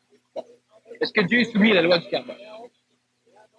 Est-ce que Dieu est un être intentionnel qui peut décider à tout instant de tout transformer en se foutant royalement de ce qui a été créé? Est-ce qu'à un moment donné, Dieu peut décider que l'eau flotte et que l'air est plus pesante que l'eau? Puis l'humain qui se démerde là-dedans. Puis Satan, qui retourne dans l'océan d'air. Parce que s'il respire l'eau, il a des problèmes. Si Dieu ne peut pas faire ça, c'est que Dieu est soumis à la loi du karma. Donc Dieu est soumis à la loi de conséquence. Donc Dieu est soumis à l'intelligence de la conséquence d'une action ou d'une réaction. C'est un très beau dilemme, parce que si je dis que Dieu est soumis à la loi du karma, lui-même va dire, ben oui, non, Dieu est le Tout-Puissant. Alors pourquoi Dieu ne fait pas ceci et cela? Parce qu'il nous aime, karma. Parce que si Dieu, je parle de Dieu, mais je peux parler aussi de quelque chose de peut-être plus existentiel ou réel. Prenons quand même le concept de Dieu. Pourquoi Dieu aime-t-il l'homme? Est-ce qu'il a le choix d'aimer l'homme? C'est une drôle de question. Est-ce que l'être humain, est-ce que vous avez le choix d'aimer quelqu'un? Non, vous l'aimez ou vous ne l'aimez pas. Au plan mental, on l'aime. Mais on n'a pas le choix. Parce qu'on ne peut pas haïr. Est-ce que Dieu a le choix d'aimer l'humain dans le contexte, disons, des religions actuelles, avec le concept de ce Dieu? Est-ce que Dieu a le choix d'aimer? Est-ce que Dieu a le choix? Est-ce que Dieu a eu le choix d'envoyer apparemment son fils unique à l'époque, il le plaît maintenant, unique, de venir se faire massacrer par les humains? Est-ce qu'il avait le choix? Oui. Pourquoi il l'a fait? Parce qu'il nous aimait. Est-ce qu'il avait le choix d'aimer l'homme? Non. Ben oui. S'il avait le choix d'aimer l'homme, on peut poser des questions. Mais à un moment donné, on arrive toujours à l'idée que, en fin de compte, c'est carné. Dieu n'a pas le choix. Le problème de toute divinité, c'est l'homme. Le problème de tout humain, c'est Dieu. Et oui. Alors pourquoi les dieux, que ce soit les dieux romains, que ce soit les dieux ou le Dieu d'aujourd'hui, ils s'intéressent à l'humain. Ils pardonnent. Le choix. Il a besoin de l'homme. Les dieux sont des êtres descendants, n'est-ce pas, qui viennent voir l'homme. Oui. Mais le problème, c'est que lorsqu'un dieu descend, il se terrestrifie, c'est-à-dire qu'il devient un peu plus homme. Et lorsqu'un dieu prend un corps de chair, c'est un homme. Un être humain tout à fait normal qui devra maintenant apprendre à revenir. Lorsqu'un dieu vient toucher l'humain, le dieu devient humain. Les êtres, ce qu'on appelle divins, sont des êtres. On dit aussi, même dans les religions actuelles, que l'être humain a déjà été un dieu, ou que l'être humain est un dieu potentiel, ou un dieu qui s'ignore, ou etc. Lorsque l'esprit descend son doigt sur la planète, le doigt ignore tout à fait, parce que le doigt est dans une brume. Le doigt baisse en vibration, donc en état de conscience. Alors, à un moment donné, le doigt se dit, je suis un doigt. Et je suis le seul et unique doigt déconnecté de tout. Non, il y a un bonhomme en haut qui va avoir ce doigt. Le doigt se dit, mais qu'est-ce qui se passe? Alors, à un moment donné, il découvre qu'il y a peut-être quelqu'un en haut. Et ce quelqu'un n'est pas quelqu'un, c'est une partie de lui en haut et c'est une partie de lui en bas. Mais lorsque l'être humain baisse en vibration, il ignore, il oublie, il finit par perdre, il devient, plus il baisse, plus il devient animal. Bon. Lorsque les dieux, qu'est-ce que c'est les dieux? Les dieux sont des énergies spiritiques ou spiritisées qui n'ont pas le choix d'être baissés en vibration dans l'univers créé. Et l'être humain est cette partie spiritisée qui a maintenant frappé les confins de l'identification et qui maintenant révolue pour retourner. Retournant, il reçoit Dieu. Et il récupère Dieu. Et il empêche Dieu d'aller s'écraser le nez à terre. Alors Dieu s'écrase sur l'homme. Et l'homme frappe Dieu. Et l'homme apprend de Dieu. Et l'homme aide Dieu. Donc, Dieu a nécessairement, obligatoirement besoin de l'humain. Dieu a créé l'homme. Ça va de soi. C'est Dieu quand il est devenu matière. Il était l'homme. Autant dire que l'homme s'est créé. Mais l'homme, dans le contexte d'ignorance où il est, il ne s'est pas créé. Il a été créé par lui dans un contexte où il savait. Mais pour pouvoir devenir matière, il doit perdre en vibration. Donc, il perd en conscience, donc il ne sait plus. Il ne sait plus qu'est-ce qu'il fait là. Il ne sait plus qui l'a créé. Il ne sait plus de quelle façon se répète le Père. Il ne connaît rien des galaxies. Il ne connaît rien de la création. Il a tout perdu. Il ne sait même pas comment il a fait son corps. Il ne sait plus. Ne sachant plus, mais l'être humain a été suffisamment intelligent pour créer des concepts archétypaux sur lesquels il va pouvoir se référer. Les indigènes vont avoir des cultes des ancêtres. On crée une mémoire, on crée le ciel. On se retrouver. On crée les religions, on crée le culte, on crée les traditions, on crée les méthodes. On crée les écoles, on crée les sociétés. Et lentement, on rebâtit les choses pour permettre à l'humain animal de devenir un être humain et de devenir un dieu. Ou un nouveau, disons, un surhomme, mais apparaît un dieu. Donc, Dieu est effectivement régi par le karma. Mais si je dis cela, l'homme ancien va dire, ben non, Dieu est tout-puissant, Dieu est ceci, Dieu est cela. Pourquoi a-t-il créé l'univers? Si Dieu n'est pas régi par la loi du karma, pourquoi a-t-il créé l'univers? Parce que ça y tentait. Pourquoi ça y tentait? Pourquoi un être intelligent crée-t-il un paquet de problèmes? Ben oui! Pourquoi crée-t-il l'humain à son image? Il dit à l'humain, toi, je te laisse libre. Si tu me fais chier, je t'envoie en enfer. Et si tu me plais, je t'envoie... Pourquoi? À la droite de partout. Dieu partout. Pourquoi Dieu a-t-il créé l'univers s'il n'est pas régi par la loi du karma? Bon, je pose la question. Je n'y réponds pas, ça ne me plaît pas. Parce qu'on n'aura pas le temps. Je répondais rapidement. Alors, comme tu constates rapidement, là, bon, on va de toute façon, les conférences ne se terminent pas là. Il y en a d'autres, et à un moment donné, de toute façon, plus ça va aller, plus on va aller chercher des sujets. De toute façon, les sujets sont relativement intéressants toujours, mais à un moment donné, on va aller aussi fouiller dans ces sujets. Alors, je vais procéder à la lecture des questions que vous posez. Je vais essayer d'en rassembler pour que je puisse en passer le plus possible. Comment et où avez-vous appris tout ce que vous êtes, tout ce que vous dites?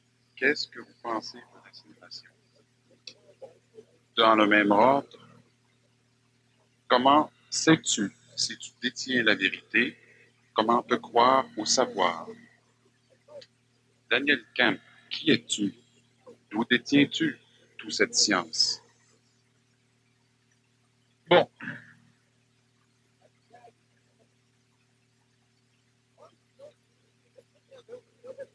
Bon, comment sais-tu que tu détiens la vérité? La vérité, pour moi, c'est de la coloration de réalité. Donc, chacun peut avoir sa vérité, mais il n'y a qu'une réalité. Je ne détiens pas de vérité, j'observe les choses telles qu'elles sont. Maintenant, ce n'est pas à vous de me croire. Comment te croire ou savoir? On ne doit pas me croire, on doit se croire. Si ce que je dis va avec si ça peut servir à quelque chose, on le prend. Si ça n'a aucun sens, on oublie. Mais croire, ce n'est rien croire. Si ce que je dis est tout à fait authentique, le croire ne vous amènera pas à la conscience. Si ce que je dis est tout à fait faux, le croire ne vous amènera pas à la conscience. Ce que je dis, je le dis. Ce que vous entendez, vous l'entendez. Ce que vous colorez, interprétez, vous le faites. À un moment donné, on me demandait, est-ce qu'il y a un livre sur la planète qui dit que des choses réelles? Tous les livres disent des choses réelles de toute façon, parce que vu qu'une personne lit le livre, elle l'interprète de toute manière. Alors même si on aurait un livre tout à fait pur de réalité, plus en vérité si vous voulez, tous les humains vont avoir leur vérité différente en lisant le même livre. Chose en écoutant. Alors je ne détiens pas de vérité, j'observe la réalité telle qu'elle est et j'en parle. Maintenant, une chose qui doit être comprise, d'où je tiens ces connaissances, je les prends là où elles se trouvent.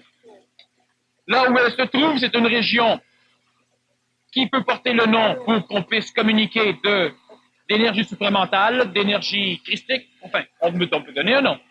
Chaque être humain a la faculté d'aller chercher les mêmes connaissances, disons le même savoir que moi. La seule chose qui est extrêmement nécessaire, c'est l'anégoïsation. L'être humain ne doit pas être égoïque. Donc, il ne doit plus rester d'égo ou d'orgueil chez lui. Ça va se faire. L'humain évolue malgré lui. Tout ce que vous savez aujourd'hui, que vous vibrez, vous l'avez appris, mais vous n'avez jamais recherché la leçon. Mais vous avez eu la leçon. En plein visage, et vous avez appris. L'humain évolue malgré lui. Alors, malgré vous, un jour, vous allez tout savoir. Et malgré vous, un jour, vous allez être parfaitement heureux. Bon, voilà. Comment et où avez-vous appris? Je n'ai rien appris, je n'apprends pas. J'apprends lorsque je parle. Comme vous apprenez en m'écoutant, j'apprends moi aussi en m'écoutant.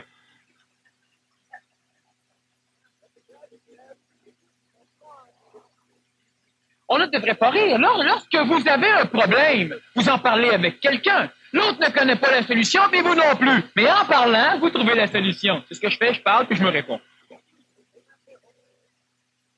Qu'est-ce que vous pensez de l'incinération? Premièrement, je ne pense pas. Maintenant, je peux parler de l'incinération telle qu'elle est. L'incinération est une chose qui est convenable, mais disons que pour expliquer toute la mécanicité de l'incinération, on a déjà parlé dans certaines conférences antérieurement. Ce sera un peu long pour, disons, de répondre clairement à la question ce soir. Si on veut savoir si on devrait se faire incinérer, oui ou non, faites-vous incinérer si ça vous tente. Mort de préférence.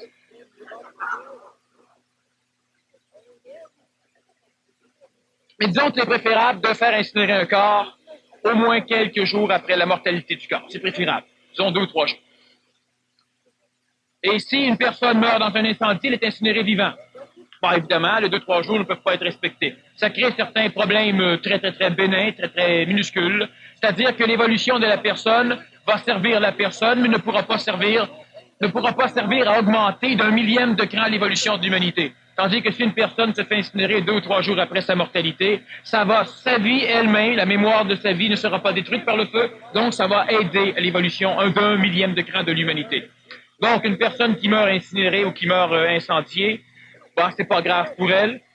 Ça ne nuit pas à l'humanité, sauf que sa vie ne servira. C'est-à-dire que la mémoire de sa vie ne pourra pas servir l'humanité comme si elle aurait été enterrée, ou comme si elle aurait été immergée, ou comme si elle aurait été incinérée, disons, 3 jours après.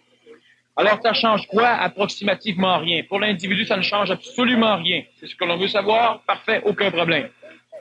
Si on veut faire à la perfection, on se fait incinérer 2-3 jours après. Comme on n'est pas là pour leur dire, ça peut compliquer un peu plus. Alors voilà, d'autres questions. Décidons-nous de notre karma avant notre naissance, entre la mort de notre vie antérieure et la naissance dans celle-ci. C'est-à-dire,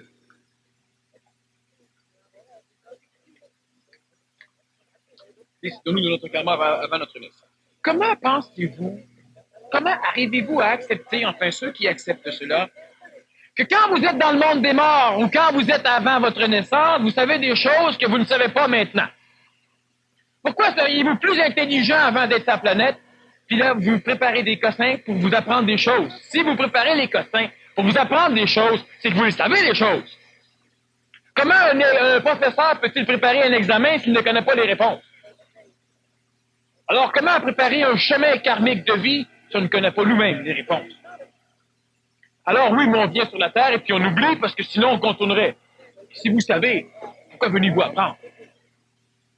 L'humain ne choisit pas d'avance. L'humain ne prépare pas sa vie de façon consciente comme on le croit. C'est préparé de façon attractive. C'est-à-dire qu'un corps physique ne peut pas faire autrement que d'attirer une âme particulière. Qui ne peut pas faire autrement que d'attirer une énergie mentale particulière? Qui ne peut pas faire autrement que de colorer le contact qu'il a avec l'esprit de sa façon à elle? De cette façon, c'est choisi. C'est pas choisi. Bon, j'aime pas le nez. Oh, mes parents pensent riches. Non, je vais. Non. C'est-à-dire entre la mort de notre vie antérieure et la naissance dans celle-ci. La personne, elle s'en va, elle prend un coup, elle conduit une calèche, à un moment donné, elle est ivre, et puis elle tue un piéton. Elle-même meurt quand la calèche se renverse, se fait écraser. Donc, dans cette vie-ci, elle devra naître et recevoir comme enfant le piéton mort et l'avoir handicapé l'enfant de façon à pouvoir souffrir ou apprendre. Oui, alors, qu'est-ce qu'on a à apprendre?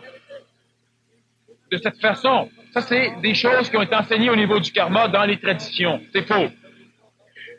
Le seul karma de vos vies antérieures que vous devez supporter, c'est ce que la société devient. Si chacun d'entre les Blancs devient raciste dans cette vie-ci, et qu'il n'est blanc dans la société future, et que dans la société où il va naître, il y a une guerre entre les jaunes, les noirs et les blancs, c'est son karma des vies antérieures. Mais vous ne venez pas, j'ai tué quelqu'un, je nais dans un autre monde et on me tue. Brillant, sacre bleu. Ça ne marche pas comme ça. Le seul karma des vies antérieures que l'humain donne, exactement comme lorsque vous mettez un enfant au monde, vous vous réincarnez déjà dans lui. Sauf que l'être humain normal, le parent, essaie d'être tout à fait réincarné. Il veut que l'enfant devienne tout ce que lui aurait pas pu être. Bon, on le chouchoute, on veut être qu'il soit bon comme nous autres, on veut qu'il soit meilleur, on veut qu'il soit bon. Mais lorsque l'enfant met un enfant au monde, et lorsque l'enfant met un enfant au monde, à un moment donné, il y a des choses de vous. La génétique, elle se transmet. Et bon, tout qui ressemble donc à son grand-père. Oui, le grand-père est mort, parce que sinon, il ne ressemble pas à son grand-père. Pas assez. En vieillissant, il va lentement se détacher de la ressemblance de son grand-père. Mais à un moment donné, il va ressembler à quelqu'un de la famille. Vous revenez au monde. De toute façon, si, pour ceux qui ne vibrent pas la réincarnation, vous êtes présentement venu au monde dans un monde créé par vos ancêtres. Et vous payez donc le karma des vies antérieures, c'est-à-dire du passé. On paye le karma du passé. C'est le seul. On n'amène jamais de karma personnel avec nous. On ne meurt pas qu'un sac à dos qu'on réussit à trimballer partout dans le monde des morts et qu'on réussit à ramener en ventre de sa mère pour renaître avec ce karma-là. On ne le fait pas. Vous naissez handicapé, votre mère a eu un accident, elle a déboulé, elle a pris des médicaments, c'est pas ceci, c'est pas cela. Ce n'est pas votre karma. C'est le karma de la société. Le karma des vies antérieures que l'être humain amène, c'est le karma de la pollution, par exemple. Vous avez pollué. Comme présentement, aujourd'hui, on vit dans une société particulière qu'on laisse aller. Bon, alors, si on renaît dans 500 ans d'ici, on va renaître dans ce qui va inéluctablement sortir de cette société d'aujourd'hui. Et là, on pourra dire, aujourd'hui, je paie le karma de mes vies antérieures, mais on le fait tous en gang. On ne prend pas son karma à nous personnel et on l'amène. Je répète que l'évolution de l'humain n'a d'importance, surtout qu'au niveau de la planète. Chaque être humain n'est pas pesé. Vous renaissez dans un cadre qui découle inévitablement du cadre précédent.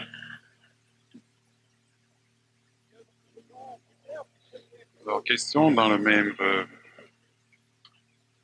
cheminement. L'éternel retour est-il vrai? Si oui, nous revivons toujours les mêmes choses. Nous sommes immortels. Ça qu'à être niaiseux.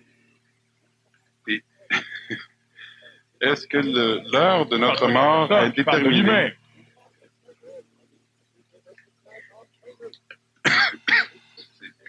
Est-ce que l'heure de notre mort est déterminée? Quand et où?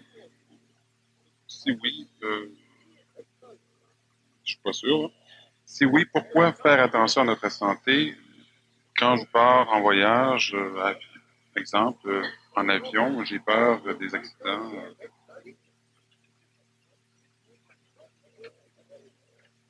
Bon. L'éternel retour est-il vrai? Non.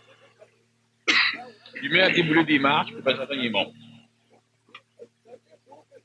Je répète, un jour, je vais faire une conférence suffisamment magistrale dessus, mais ça ne sera sans doute pas au centre de l'universalité. Ça va s'intituler « La raison de l'évolution » ou « La raison de l'homme » ou « La raison de la création ». Une chose que je peux donc résumer, c'est que l'être humain a une fonction. Il peut être créé, peut plaire à Dieu. L'être humain est une partie de cette création, de ce Dieu. L'être humain a une fonction, c'est de bloquer l'évolution expansive de l'univers. Le retour, l'éternel retour, non. C'est bien évident que lorsqu'un être humain vit, par exemple, comme dans un pays sous-développé, disons, un pays disons, plus ou moins sous-développé, prenons l'exemple de l'Inde. L'Inde qui est le premier continent à avoir reçu la 5e race mère, la race blanche, la race indo-européenne, la race neurologique blanche, pas de la race cutanée. Bon, c'est pas blanc. Ça, c'est blanc. Ça, c'est blanc. C'est un nom qu'on donne au niveau ésotérique. L'Inde est resté ce qu'il a été toujours pour la simple raison que l'humain n'avait plus l'évolution, elle est exponentielle. C'est-à-dire que plus on évolue, plus vite on évolue. Alors pendant longtemps, l'évolution était horizontale, horizontale, horizontale. Évidemment, les hindous qui mouraient renaissaient dans le même pays. On était traditionnel. Alors la personne revenait toujours dans le même état et c'est eux qui ont amené l'idée que l'éternel retour. C'est sûr, il n'y a rien qui change.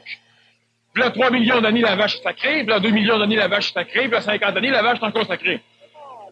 Ça crée un problème. Lorsque l'être humain revient toujours, il a toujours l'impression d'être dans le même état. Les lacs sont les mêmes, le pays le même, les turbans sont les mêmes, la tradition. La tradition qui est la base la plus solide pour permettre à l'humain débutant son ascension de pouvoir évoluer. Et la tradition qui est le frein le plus magistral pour empêcher l'humain de décoller lorsqu'à un moment donné, il a réussi à comprendre. Ça, c'est une chose. Est-ce que l'heure de notre mort est déterminée quand on est? Si oui, pourquoi faire attention à notre santé? Quand je pars en voyage, exemple, avion, j'ai peur des accidents. Ai-je raison? Même on n'a jamais raison d'avoir peur. Parce que si l'avion tombe, peur, pas peur, elle tombe. La peur donne des ailes, mais pas assez grosse à voler un avion. Bon. Et si on a peur, si on n'a pas peur, si l'avion tombe, elle tombe quand même. On n'a pas raison d'avoir peur. J'ai déjà fait des conférences de toute façon sur les mécanismes de la peur, alors je ne vais pas trop élaborer là-dessus. Par contre, est-ce que l'heure de notre mort est déterminée quand on est? Si oui, pourquoi faire attention à notre santé, etc. Lorsqu'une personne me dit, moi je fume 8 cartoons par jour,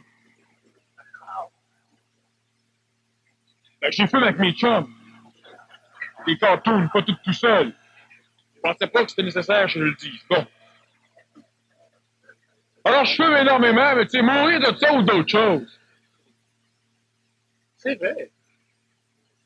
Moi, je vais mourir à temps donné, et lui, même temps que moi. À quoi ça m'a servi de pas fumer? Ah, il a passé 25 ans souffrant de cancer du poumon. Moi, j'ai passé 25 ans à me promener, à courir, à faire du jogging, à être en santé. Mais on meurt en même temps. J'aime autant passer le reste de ma vie en santé que de la passer souffrant et malade. Pourquoi faire attention à sa santé? Question émotive. Est-ce qu'il y a une raison intelligente de faire attention à sa santé vu que notre heure de mort est déterminée? Je ne dis pas qu'elle est déterminée, là, je prends. C'est son comme. Où est l'intelligence? Mon heure de mort est déterminée. Il faut faire rester ici comme ça. C'est ça. Mais vu que tu restes ici puis t'attends, tu souffres. Souffrant, tu bouges. À un moment donné, ben là, on te met de l'esthétique, de la forme, de l'astral devant toi. On te présente c'est un gars, une jolie femme. Ou c'est une femme, un joli tableau, ou un joli homme, ou quelque chose. Puis là, tu dis, bon, ben la mort, tout ça m'a bougé pareil. Oui, parce que sinon, l'humain ne bougerait pas. Pourquoi l'humain souffre? Parce que l'humain doit évoluer, l'humain doit faire quelque chose. L'humain évolue parce qu'il est écœuré de souffrir. Et pourquoi l'humain a peur de la mort? Imaginez-vous si l'humain n'a pas peur de la mort. 15 temps de la vie. L'humain reste en vie, pas parce qu'il aime vivre, parce qu'il a peur de la mort. Lorsque la mort ne fait plus peur, souvent l'humain. Sauf lorsque l'humain a suffisamment d'intelligence pour voir l'intelligence de la vie. Alors il n'a plus peur de la mort. Et parce qu'il sait mourir, il sait vivre. Mais là, on rentre dans l'homme nouveau, dans l'homme transitif. Est-ce que l'heure de la mort est déterminée à notre naissance? Qu'est-ce que ça peut vous faire? Ça n'a rien changé. C'est une question qui n'a même pas d'importance d'être répondue. Chose qui est sûre, c'est que celui qui boit et qui conduit son auto comme sur une piste de course sur le métropolitain va mourir plus vite qu'un autre. Alors on va dire oui, parce qu'il avait à mourir, parce que s'il n'a pas à mourir, c'est un fait. Tous ceux qui s'arrangent pour mourir jeunes ont à mourir jeunes. Tous ceux qui s'arrangent pour mourir plus vieux ont à mourir plus vieux. Et moi, je suis né pour un petit pain. Et oui, c'est un fait, c'est le même phénomène. Pourquoi me forcer à ci, à ça? Lorsque la femme était née pour être esclave de l'homme, est-elle esclave de l'homme? Lorsque la même femme a commencé à douter de ça, elle a commencé à souffrir. Lorsque la femme a mis tout à fait en question cet état de choses, elle a souffert en maudit. Parce que l'homme ne voulait rien savoir, la tradition ne veut pas savoir rien du neuf. À un moment donné, la femme, elle a commencé à être peut-être aussi capable de fermer des ventes, d'être une femme d'affaires, d'être ceci, d'être cela, d'être cela. Et là, lentement, on finit par penser que peut-être que ça a toujours été permis que la femme soit l'égale de l'homme. Ou du moins le complément, mais à son niveau. Mais non, il n'y a rien qui a changé, sauf qu'à un moment donné, il y a la conscience. L'humanité évolue, la conscience évolue. C'est la même chose. Se demander quand est-ce qu'on va mourir. C'est se demander quand est-ce qu'on va suffisamment frotter les murs du karma pour se faire arracher la peau. C'est la même chose. La semaine dernière, on a parlé du vieillissement. Et on a parlé de la mort. L'homme ne meurt jamais de vieillesse. L'homme meurt à un moment donné pour des raisons qu'on a expliquées la semaine dernière. Et la vieillesse est une maladie. L'usure du temps sur le corps physique par mécompréhension ou ignorance du karma. Pourquoi faire attention à sa santé? Un jour, vous ne pourrez plus voir avec vos yeux. Crevez-vous-les de suite. C'est la même chose. C'est la même chose. Avez-vous une raison intelligente de garder vos yeux?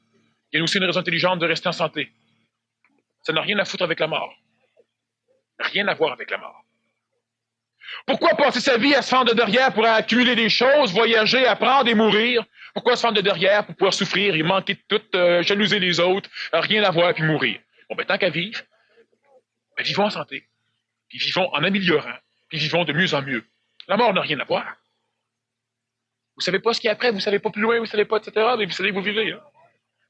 Tant qu'à le faire, faisons le bien. 3 questions du même ordre. Pourquoi certaines personnes sont choisies plus que d'autres pour venir vivre infirmes? La maladie est-elle karmique? S'il vous plaît, comment puis-je aider mon enfant malade sans en souffrir?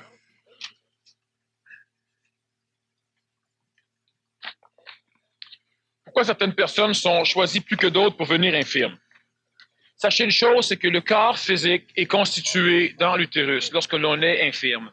Le corps physique n'a pas le choix d'attirer un corps vital qui doit être en correspondance avec le corps physique. Si le corps vital a 2 bras, le corps physique aura 2 bras, parce que l'énergie vitale, c'est l'énergie moléculaire ou même atomique et même subatomique qui orchestre la création ou la génération de la forme d'un organisme. On prend la graine, par exemple, le fruit du chêne. Dans le fruit du chêne, il y a la mémoire vitale de ce que devra être l'arbre. Si on plante le gland en terre, le chêne qui va sortir ne ressemblera pas à un érable. Il ne peut pas, parce que l'énergie vitale dans le gland va obligatoirement obliger toutes les substances que l'arbre va ramasser dans le sol, ainsi que tout ce qui va être ramassé au niveau lumineux, photosynthèse, à générer un chêne. Ça ne peut pas créer d'autre chose. Si on sème du blé, on ne récoltera pas du riz. Le corps physique a un corps vital particulier et l'âme, la personnalité du monde des morts, ce qui va s'incarner dans ce corps, est attiré par le corps vital. L'humain qui naît dans un corps infirme est un humain qui est attiré, l'humain qui naît dans le corps infirme veut le corps infirme par attraction. Ce n'est pas de l'amour émotif, sinon évidemment il ne voudrait pas.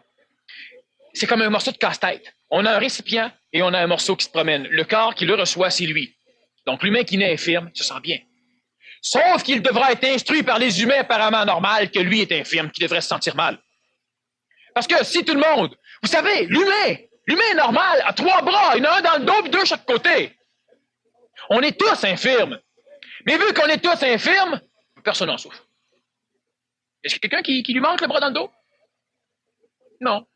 Pourquoi? Parce que personne n'a de bras dans le dos. Alors on se dit normal, mais il n'y a rien qui dit qu'on est normal. Mais si toute l'humanité aurait 3 bras, puis nous 2 bras, on serait ici sans doute dans un clan des handicapés anonymes. L'handicapé n'est pas handicapé. La seule chose qu'il y a, c'est que le monde créé pour nous autres n'est pas adapté à lui. Le monde est handicapé. Pas nous, la structure que nous créons. Le gaucher est handicapé. Oui, il est handicapé. Parce que les clés se tournent à droite. Parce que ceci, cela, le téléphone, puis tourne à droite. Ça fait tu tournes à droite. Et un paquet de choses comme ça. Mais le gaucher, est-il handicapé? C'est qui l'handicapé? Le droitier ou le gaucher? Si tout le monde est droitier, le gaucher va être handicapé. Mais il n'est pas venu au monde handicapé. Celui qui devient ambidex, il est correct. L'handicapé, le corps physique structure des choses, l'âme est impliquée dedans et va à merveille avec, c'est fait pour évoluer avec. L'énergie mentale se connecte dessus, c'est parfait, et l'esprit s'en fout, tout est merveilleux. Ça naît dans un monde traditionnel et collectif, tiens, il n'est pas normal. Si tout le monde aurait les yeux bleus, une personne qui aurait les yeux verts serait un anormal. Alors, évidemment, on crée le handicap, parce qu'on se projette, on souffre de la souffrance de l'autre. Oui, mais il est en chaise roulante, lui. Oui, mais quand il cherche une chaise quelque part, il n'y a pas de problème. On faut adapter notre société, il n'y a pas d'handicapés. Donc, il n'y a pas de personnes qui sont choisies. C'est une constitution de personnes dans un corps pour évoluer, simplement. La maladie est-elle karmique? La maladie est toujours le résultat de vos actes, sauf que certaines maladies sont karmiques planétaires. La tuberculose. Et différentes maladies, disons, dégénérescentes corporelles, fibrose kystique, dystrophie musculaire, etc., sont karmiques planétaires. Les personnes sont soumises. Les pestes, comme toutes les épidémies, c'est des karmas sociétaires, collectifs, planétaires, les épidémies. Ici, on n'en a plus, alors il y en a plus ailleurs. C'est normal, parce qu'il faut que ça s'équilibre. Ça doit être vécu. Les maladies de karma direct sont les maladies des accidents. Mais la grande majorité des maladies vont être une dégénérescence de votre psychologie sur votre corps physique. La grande majorité, pas tous, la grande. Et la dégénérescence psychologique est créée par votre faculté d'être manipulé par les conditions extérieures. Vous devenez stressé, ça vous rend nerveux, ça vous fait peur, ça vous fait souffrir. L'extérieur. Les maladies sont karmiques parce qu'elles sont reliées à l'ignorance, à l'incompréhension des lois de conditions. L'écologie.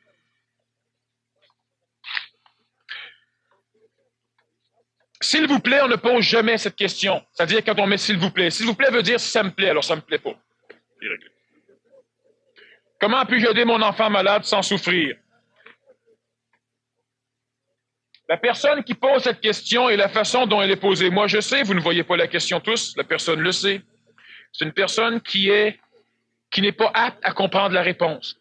C'est une personne qui, premièrement, a besoin d'aider les autres. C'est une personne qui a besoin de souffrir. C'est une personne qui maintenant commence à vibrer l'intelligence, peut-être, là, je souffre, mais je ne veux plus souffrir. Mais la personne veut encore souffrir parce que souffrant, elle peut se plaindre.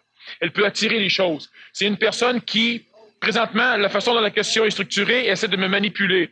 C'est une personne qui tête de l'énergie. C'est une personne, donc, qui est tout à fait fonctionnelle avec un problème. On parle d'enfant malade, c'est merveilleux. C'est le bonheur parfait. Même si la personne ne le vit pas, c'est ce qu'elle désire. Elle est structurée présentement au niveau émotif pour vivre ce genre de situation. Comment aider mon enfant? Premièrement, en cessant de lui nuire. Mais telle que la question est posée, si la relation entre moi et la personne est la même qu'entre l'enfant et la personne, elle nuit. De toute façon, tout mécanisme de souffrance oblige automatiquement l'individu à têter de l'énergie aux autres. Ce n'est pas fait pour régler la souffrance. Parce qu'on doit s'assumer soi et non pas vouloir être assumé par autrui. Je réponds à la personne. Comment elle va faire pour l'aider? Qu'elle continue à se poser des questions, qu'elle continue à faire un cheminement sur elle et veut pas, elle va aider son enfant. Mais elle ne doit pas obliger l'enfant à faire le même cheminement qu'elle, au rythme d'elle. Ça va pour n'importe quelle aide. Comment peut-on dire des dieux quand il n'y a que le principe divin? Première question. Bon, comment peut-on dire des dieux quand il n'y a que le principe divin? Comment peut-on dire qu'il n'y a que le principe divin alors qu'on ne le sait pas? On l'a appris, les mots. Mais maintenant, comment aller dire à la moitié de la planète qu'il n'y a que le principe divin alors que ceux-là adorent des dieux? Comment dire à l'humain qu'il n'y a que le principe divin alors que le principe divin peut porter différents noms et être adoré selon différentes religions, selon différents cultes et différentes cérémonies? Il faut croire qu'il y a des dieux. La personne, lorsqu'elle dit le principe divin, elle n'a pas tort si elle parle de principe. Le principe divin, éliminons divin alors, le principe.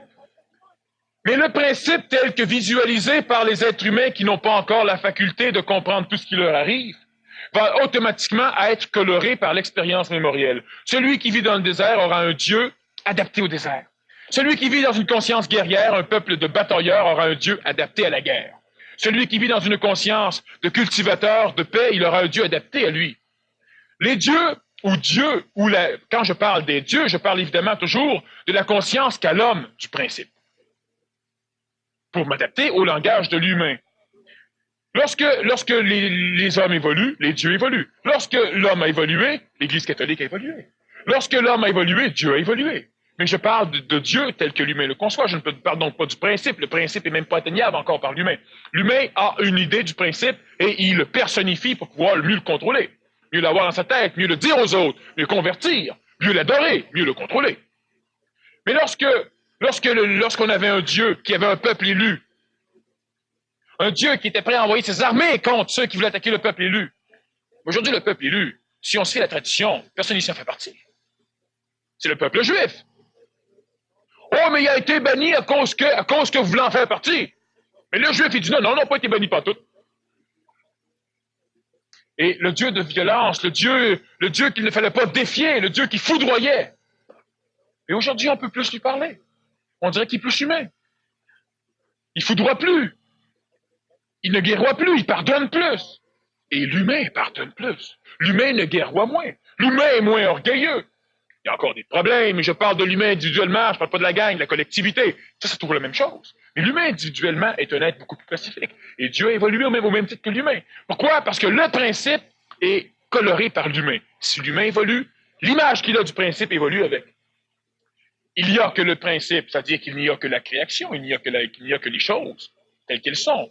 Je parle des dieux pour m'ajuster à la coloration que l'humain fait. Même si l'humain dit qu'il n'y a qu'un seul Dieu et qu'ils sont 25 à dire oui, mais ils ont quand même 25 concepts de Dieu. Parce que si on veut pousser leur théologie un peu plus loin, ils vont finir par s'estimer. Le pape, Jean-Paul, il dit que les anges sont ceci, que Lucifer est cela et que Satan existe. Parce que lui, il dit, les prêtres vont accepter, mais depuis ces derniers temps, d'ailleurs depuis Vatican II, les prêtres ne veulent pas parler de Satan. Les prêtres ont peur de l'exorcisme, les prêtres ont peur de cela. Et deux prêtres peuvent s'estimer, on en a défroqué, il y a eu des scissions dans l'Église.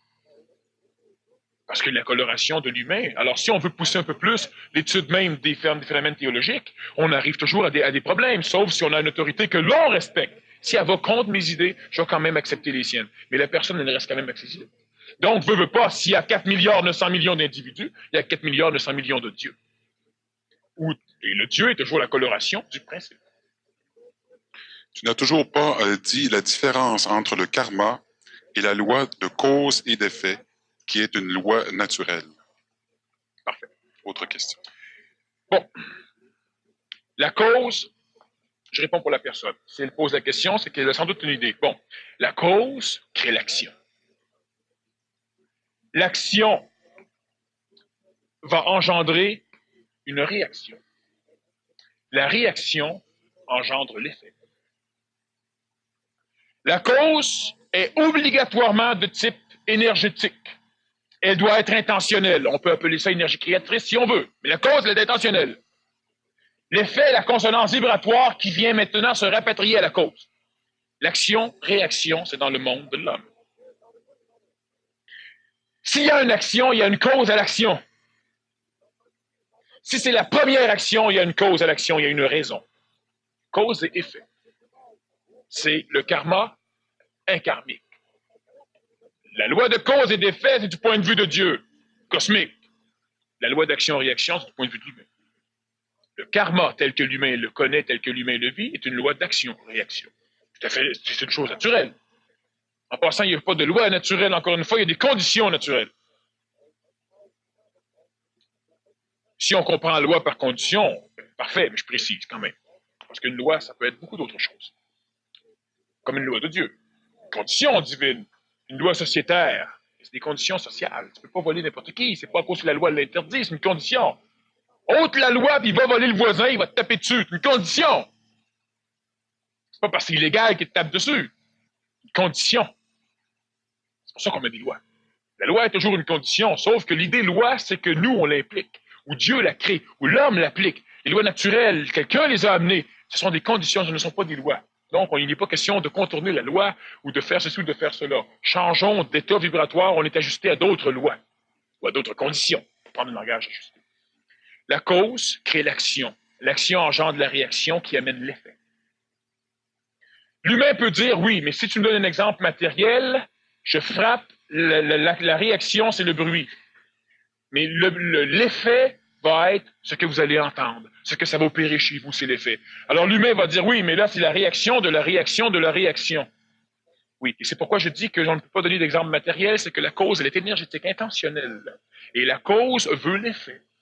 Et la cause passant par le monde terrestrifié, donc le monde matériel ou le monde de l'humain, qui engendre ce que l'humain considère comme étant une action, qui est en réalité une réaction microcosmique d'une action macrocosmique. Bon, ça crée une action qui engendre la réaction.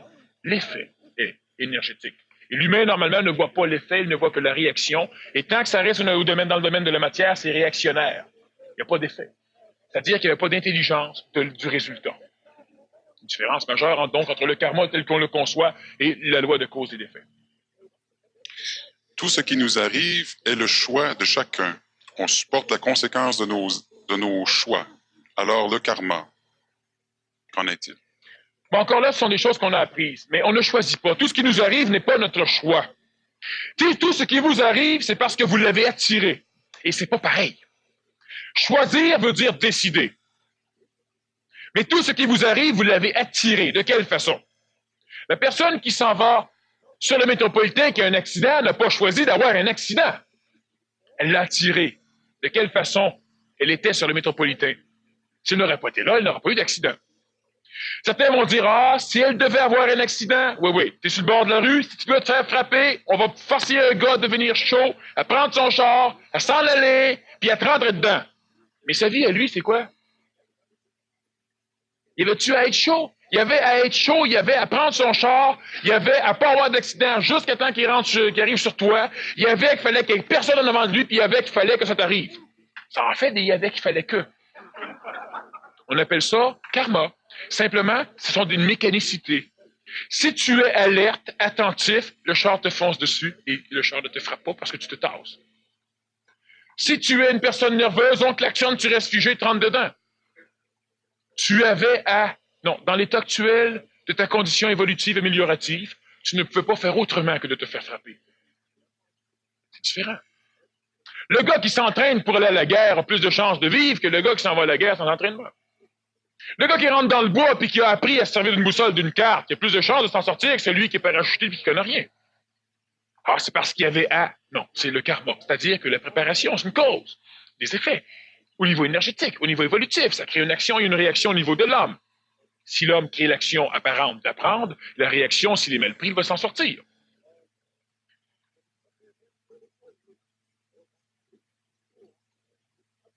Donc, on ne choisit pas ce qui nous arrive, mais on l'attire. De quelle façon on l'attire? Ben, c'est simplement cela. C'est que comprenez que vous êtes dans un écosystème. Vous êtes dans la salle ici. Le feu prend. Les 2 premières rangées partent en panique et veulent sortir par la porte. Il y a aussi une porte d'urgence, mais elle est camouflée un peu, mais elle va être libérée s'il y a... Bon. Tout le monde veut sortir par la porte. Les premières personnes en arrière sont relaxes. Ils se contrôlent, ils viennent pour sortir, mais ils se font étamper dans la porte bien raide par ceux d'ici. Est-ce que ceux-là ont choisi d'être étampés par ceux-là? Non, c'est un écosystème. Le chevreuil ne choisit pas le loup qui va le manger et il ne choisit pas d'être mangé. La preuve, il fait tout pour s'en sortir. Un loup vient et le mange. On ne choisit pas, mais on attire. Le chevreuil attire. Le chevreuil, il est un chevreuil. De par sa nature de chevreuil, il attire déjà le prédateur. Le chevreuil est occupé à manger ou à boire. Un loup passe par là, il y a une action qui est maintenant conséquentialisable, envisageable, prévisible. Le loup risque d'attaquer le chevreuil. Le chevreuil est suffisamment attentif pour repérer le loup, il sacre son camp avant. Ça peut aller. Le chevreuil est endormi, le chevreuil, c'est une mécanicité. Si vous êtes américain et que vous rentrez en guerre contre les Russes, vous allez attirer les balles russes. Mais vous n'allez pas choisir la balle. Ou le gars va vous tirer dessus. C'est une condition attractive. Le Russe vous aime à un point tel qu'il vous envoie des cadeaux. La balle aime, la balle, elle fonce droit devant elle et elle s'incorpore à tout ce qui est sur sa trajectoire. C'est une condition mécanique. Vous portez votre casse, elle rebondit dessus. Vous portez votre casquette des expos, elle vous traverse la tête. Comprendre les conséquences des choses, c'est devenir intelligent, cela veut dire devenir écologique, donc devenir prescient. Là, on se libère du karma qui nous écrase. On ne choisit pas ce qui nous arrive. Vous n'avez pas choisi les boutons que vous avez sur le nez. Vous n'avez pas choisi tout ce que vous êtes. Et vous l'avez attiré. Comment ne plus l'attirer? Comprendre. Et si on comprend, on règle. Alors ici, je vais lire toute cette feuille. Je pense que ça se tient, ça a tout un lien. Pourquoi un jeune couple soi-disant très fertile par la médecine n'arrive pas, après 7 ans de mariage, à avoir un enfant? Je t'arrête immédiatement. Je ne sais pas pour après. Il y a une chose qui est très importante. C'est que présentement, l'être humain évolue d'une façon radicale, hyper radicale. L'humain de l'hémisphère nord de notre planète et l'humain du Québec ésotérique, tout ce qui est sur le bouclier canadien, a une raison particulière d'évoluer ou de s'améliorer rapidement, de se conscientiser. Maintenant, ce qui arrive, c'est que les êtres humains qui vont naître et qui vont être évidemment plus évolués ou plus avancés que ce que nous sommes, parce qu'évidemment, vous avez plus de facilité de compréhension que vos parents et que leurs parents et que leurs parents. Plus on met d'enfants au monde, plus ceux-ci ont la faculté d'être améliorés. C'est normal. C'est là l'évolution de l'humanité. Parce que sans cela, on serait toujours comme on l'a toujours été ou comme on était il y a quelques millions d'années. Cela veut simplement dire que présentement, est-ce le temps à des couples qui ont la faculté de créer un corps génétique pouvant recevoir par attraction un corps vital hautement énergisé, ce qui obligera la réincarnation ou l'incarnation d'un homme hautement perfectionné, presque directement, suffisamment mentalisé au niveau neuronique pour avoir un contact supramental en bas âge. Si le couple, même si lui ne le vibre pas, si physiquement, parce que vous savez que dans un peuple d'imbéciles, de temps en temps, on a un chef qui naît. Oui, les parents sont caves, font naître un génie. Et ça, c'est des conditions biologiques, génétiques. De temps en temps, on a l'handicapé, de temps en temps, on a le surhomme. Et en gros, on a la masse. Alors, il y a beaucoup de couples au Québec et un peu partout à l'échelle nord de notre planète qui ne pourront pas avoir d'enfants pour la simple raison que ce qu'ils vont engendrer n'a pas encore ne peut pas être rempli par une entité énergétique évoluante parce que ce n'est pas prêt. Ce n'est pas le temps. Si elle veut avoir des enfants, qu'elle se saoule la gueule, qu'elle prenne beaucoup de drogue et elle aura un enfant. Parce qu'elle va altérer son corps physique, elle va engendrer un corps physique d'enfant malade et là, il y aura quelqu'un pour venir l'habiter. Elle aura un enfant. Mais présentement, ce n'est pas une condition intelligente. Ce couple ne le fera pas. La majorité des couples qui présentement n'ont pas d'enfants sont des couples qui vont en avoir sans doute lorsque le temps permettra la naissance de ses enfants. Alors, la suite, c'était en rapport avec le karma. Pourquoi certains naissent-ils beaux, intelligents, rois, aimés de tous, et d'autres infirmes, laids, battus? Choisit-on inconsciemment l'heure de notre mort? Choisit-on nos parents, nos enfants, notre sexe, notre pays, etc.? Bon. C'est toujours par attraction, donc j'ai répondu suffisamment à la question, ne choisis pas consciemment. Maintenant, une chose est importante, c'est que l'être humain évolue que lorsqu'il est vivant. Lorsque l'être humain est mort, l'être humain est dans une période où il revoit des choses, où il vit dans le monde des mémoires, donc dans le monde du passé, ce que j'appelle le monde des morts. Lorsque l'humain revient à la vie, lorsque l'humain s'incarne ou se réincarne, l'humain automatiquement recommence à évoluer. Sachez une chose, c'est que de contacter les morts pour en savoir plus, c'est une absurdité. Pour la simple raison que la personne de son vivant ignorait, ce n'est pas parce qu'elle est morte qu'elle en sait plus. Bon, autre chose. L'être humain doit de plus en plus se diriger vers le savoir instantané. Tout à l'heure, je disais que la tradition était, ou la croyance était le fondement même qui permettait à l'humain évoluant horizontalement d'avancer, nécessaire obligatoirement. Sauf qu'à un moment donné, ça devient un problème. Lorsque l'être humain parle, choisit-on ceci, choisit-on cela, un jour, vous allez devoir être capable de vous poser la question oralement et de vous répondre. Pour en revenir à ce mécanisme même, si on regarde simplement l'idée du savoir instantané. J'ai déjà fait des conférences sur les mécanismes de l'intelligence ou du savoir instantané. Je ne me répète pas en conférence, mais je n'ai pas... Enfin, il y a énormément de personnes qui commencent à connaître, qui sont nouvelles à cette idée même du savoir instantané, de l'Esprit Saint, de la connaissance inexpérimentée. Lorsqu'un jour, vous allez être capable de vous poser des questions et de vous répondre, donc de ne pas colorer la réponse, de ne pas anticiper la réponse, et s'il n'y a pas de réponse, de vous en foutre pour attendre, vous allez devenir vos seuls maîtres. Vous n'aurez plus besoin de rechercher l'extérieur. Pour cela, l'humain doit finir par comprendre ce qu'est la croyance, et l'humain doit finir par apprendre. L'humain doit même presque en arriver à croire l'intelligence sans croyance, parvenir à transcender la croyance de l'intelligence sans croyance, pour arriver à savoir. Bon. La conférence tire relativement à sa fin. Oui. Chose qui est certaine, c'est que, bon, de toute façon, la semaine prochaine, la conférence, c'est la continuité de ce soir, donc au-delà de la croyance, le savoir. Le savoir instantané, c'est relativement difficile à comprendre pour l'humain. Faites juste écouter un peu de ce que c'est. Sans doute que ça va tirer des cordes chez vous, parce qu'il y a des choses qui vont être dites, qu'à un moment donné, vous allez dire, ça, c'est ça. Vous savez. Vous savez que vous vivez, vous ne connaissez pas que vous vivez. Vous connaissez la mécanique, vous ne savez pas la mécanique. L'humain ignore le savoir instantané pour des raisons tout à fait parfaites. L'humain a été obscurci, ce qu'à un moment donné on appelait le mensonge cosmique. L'humain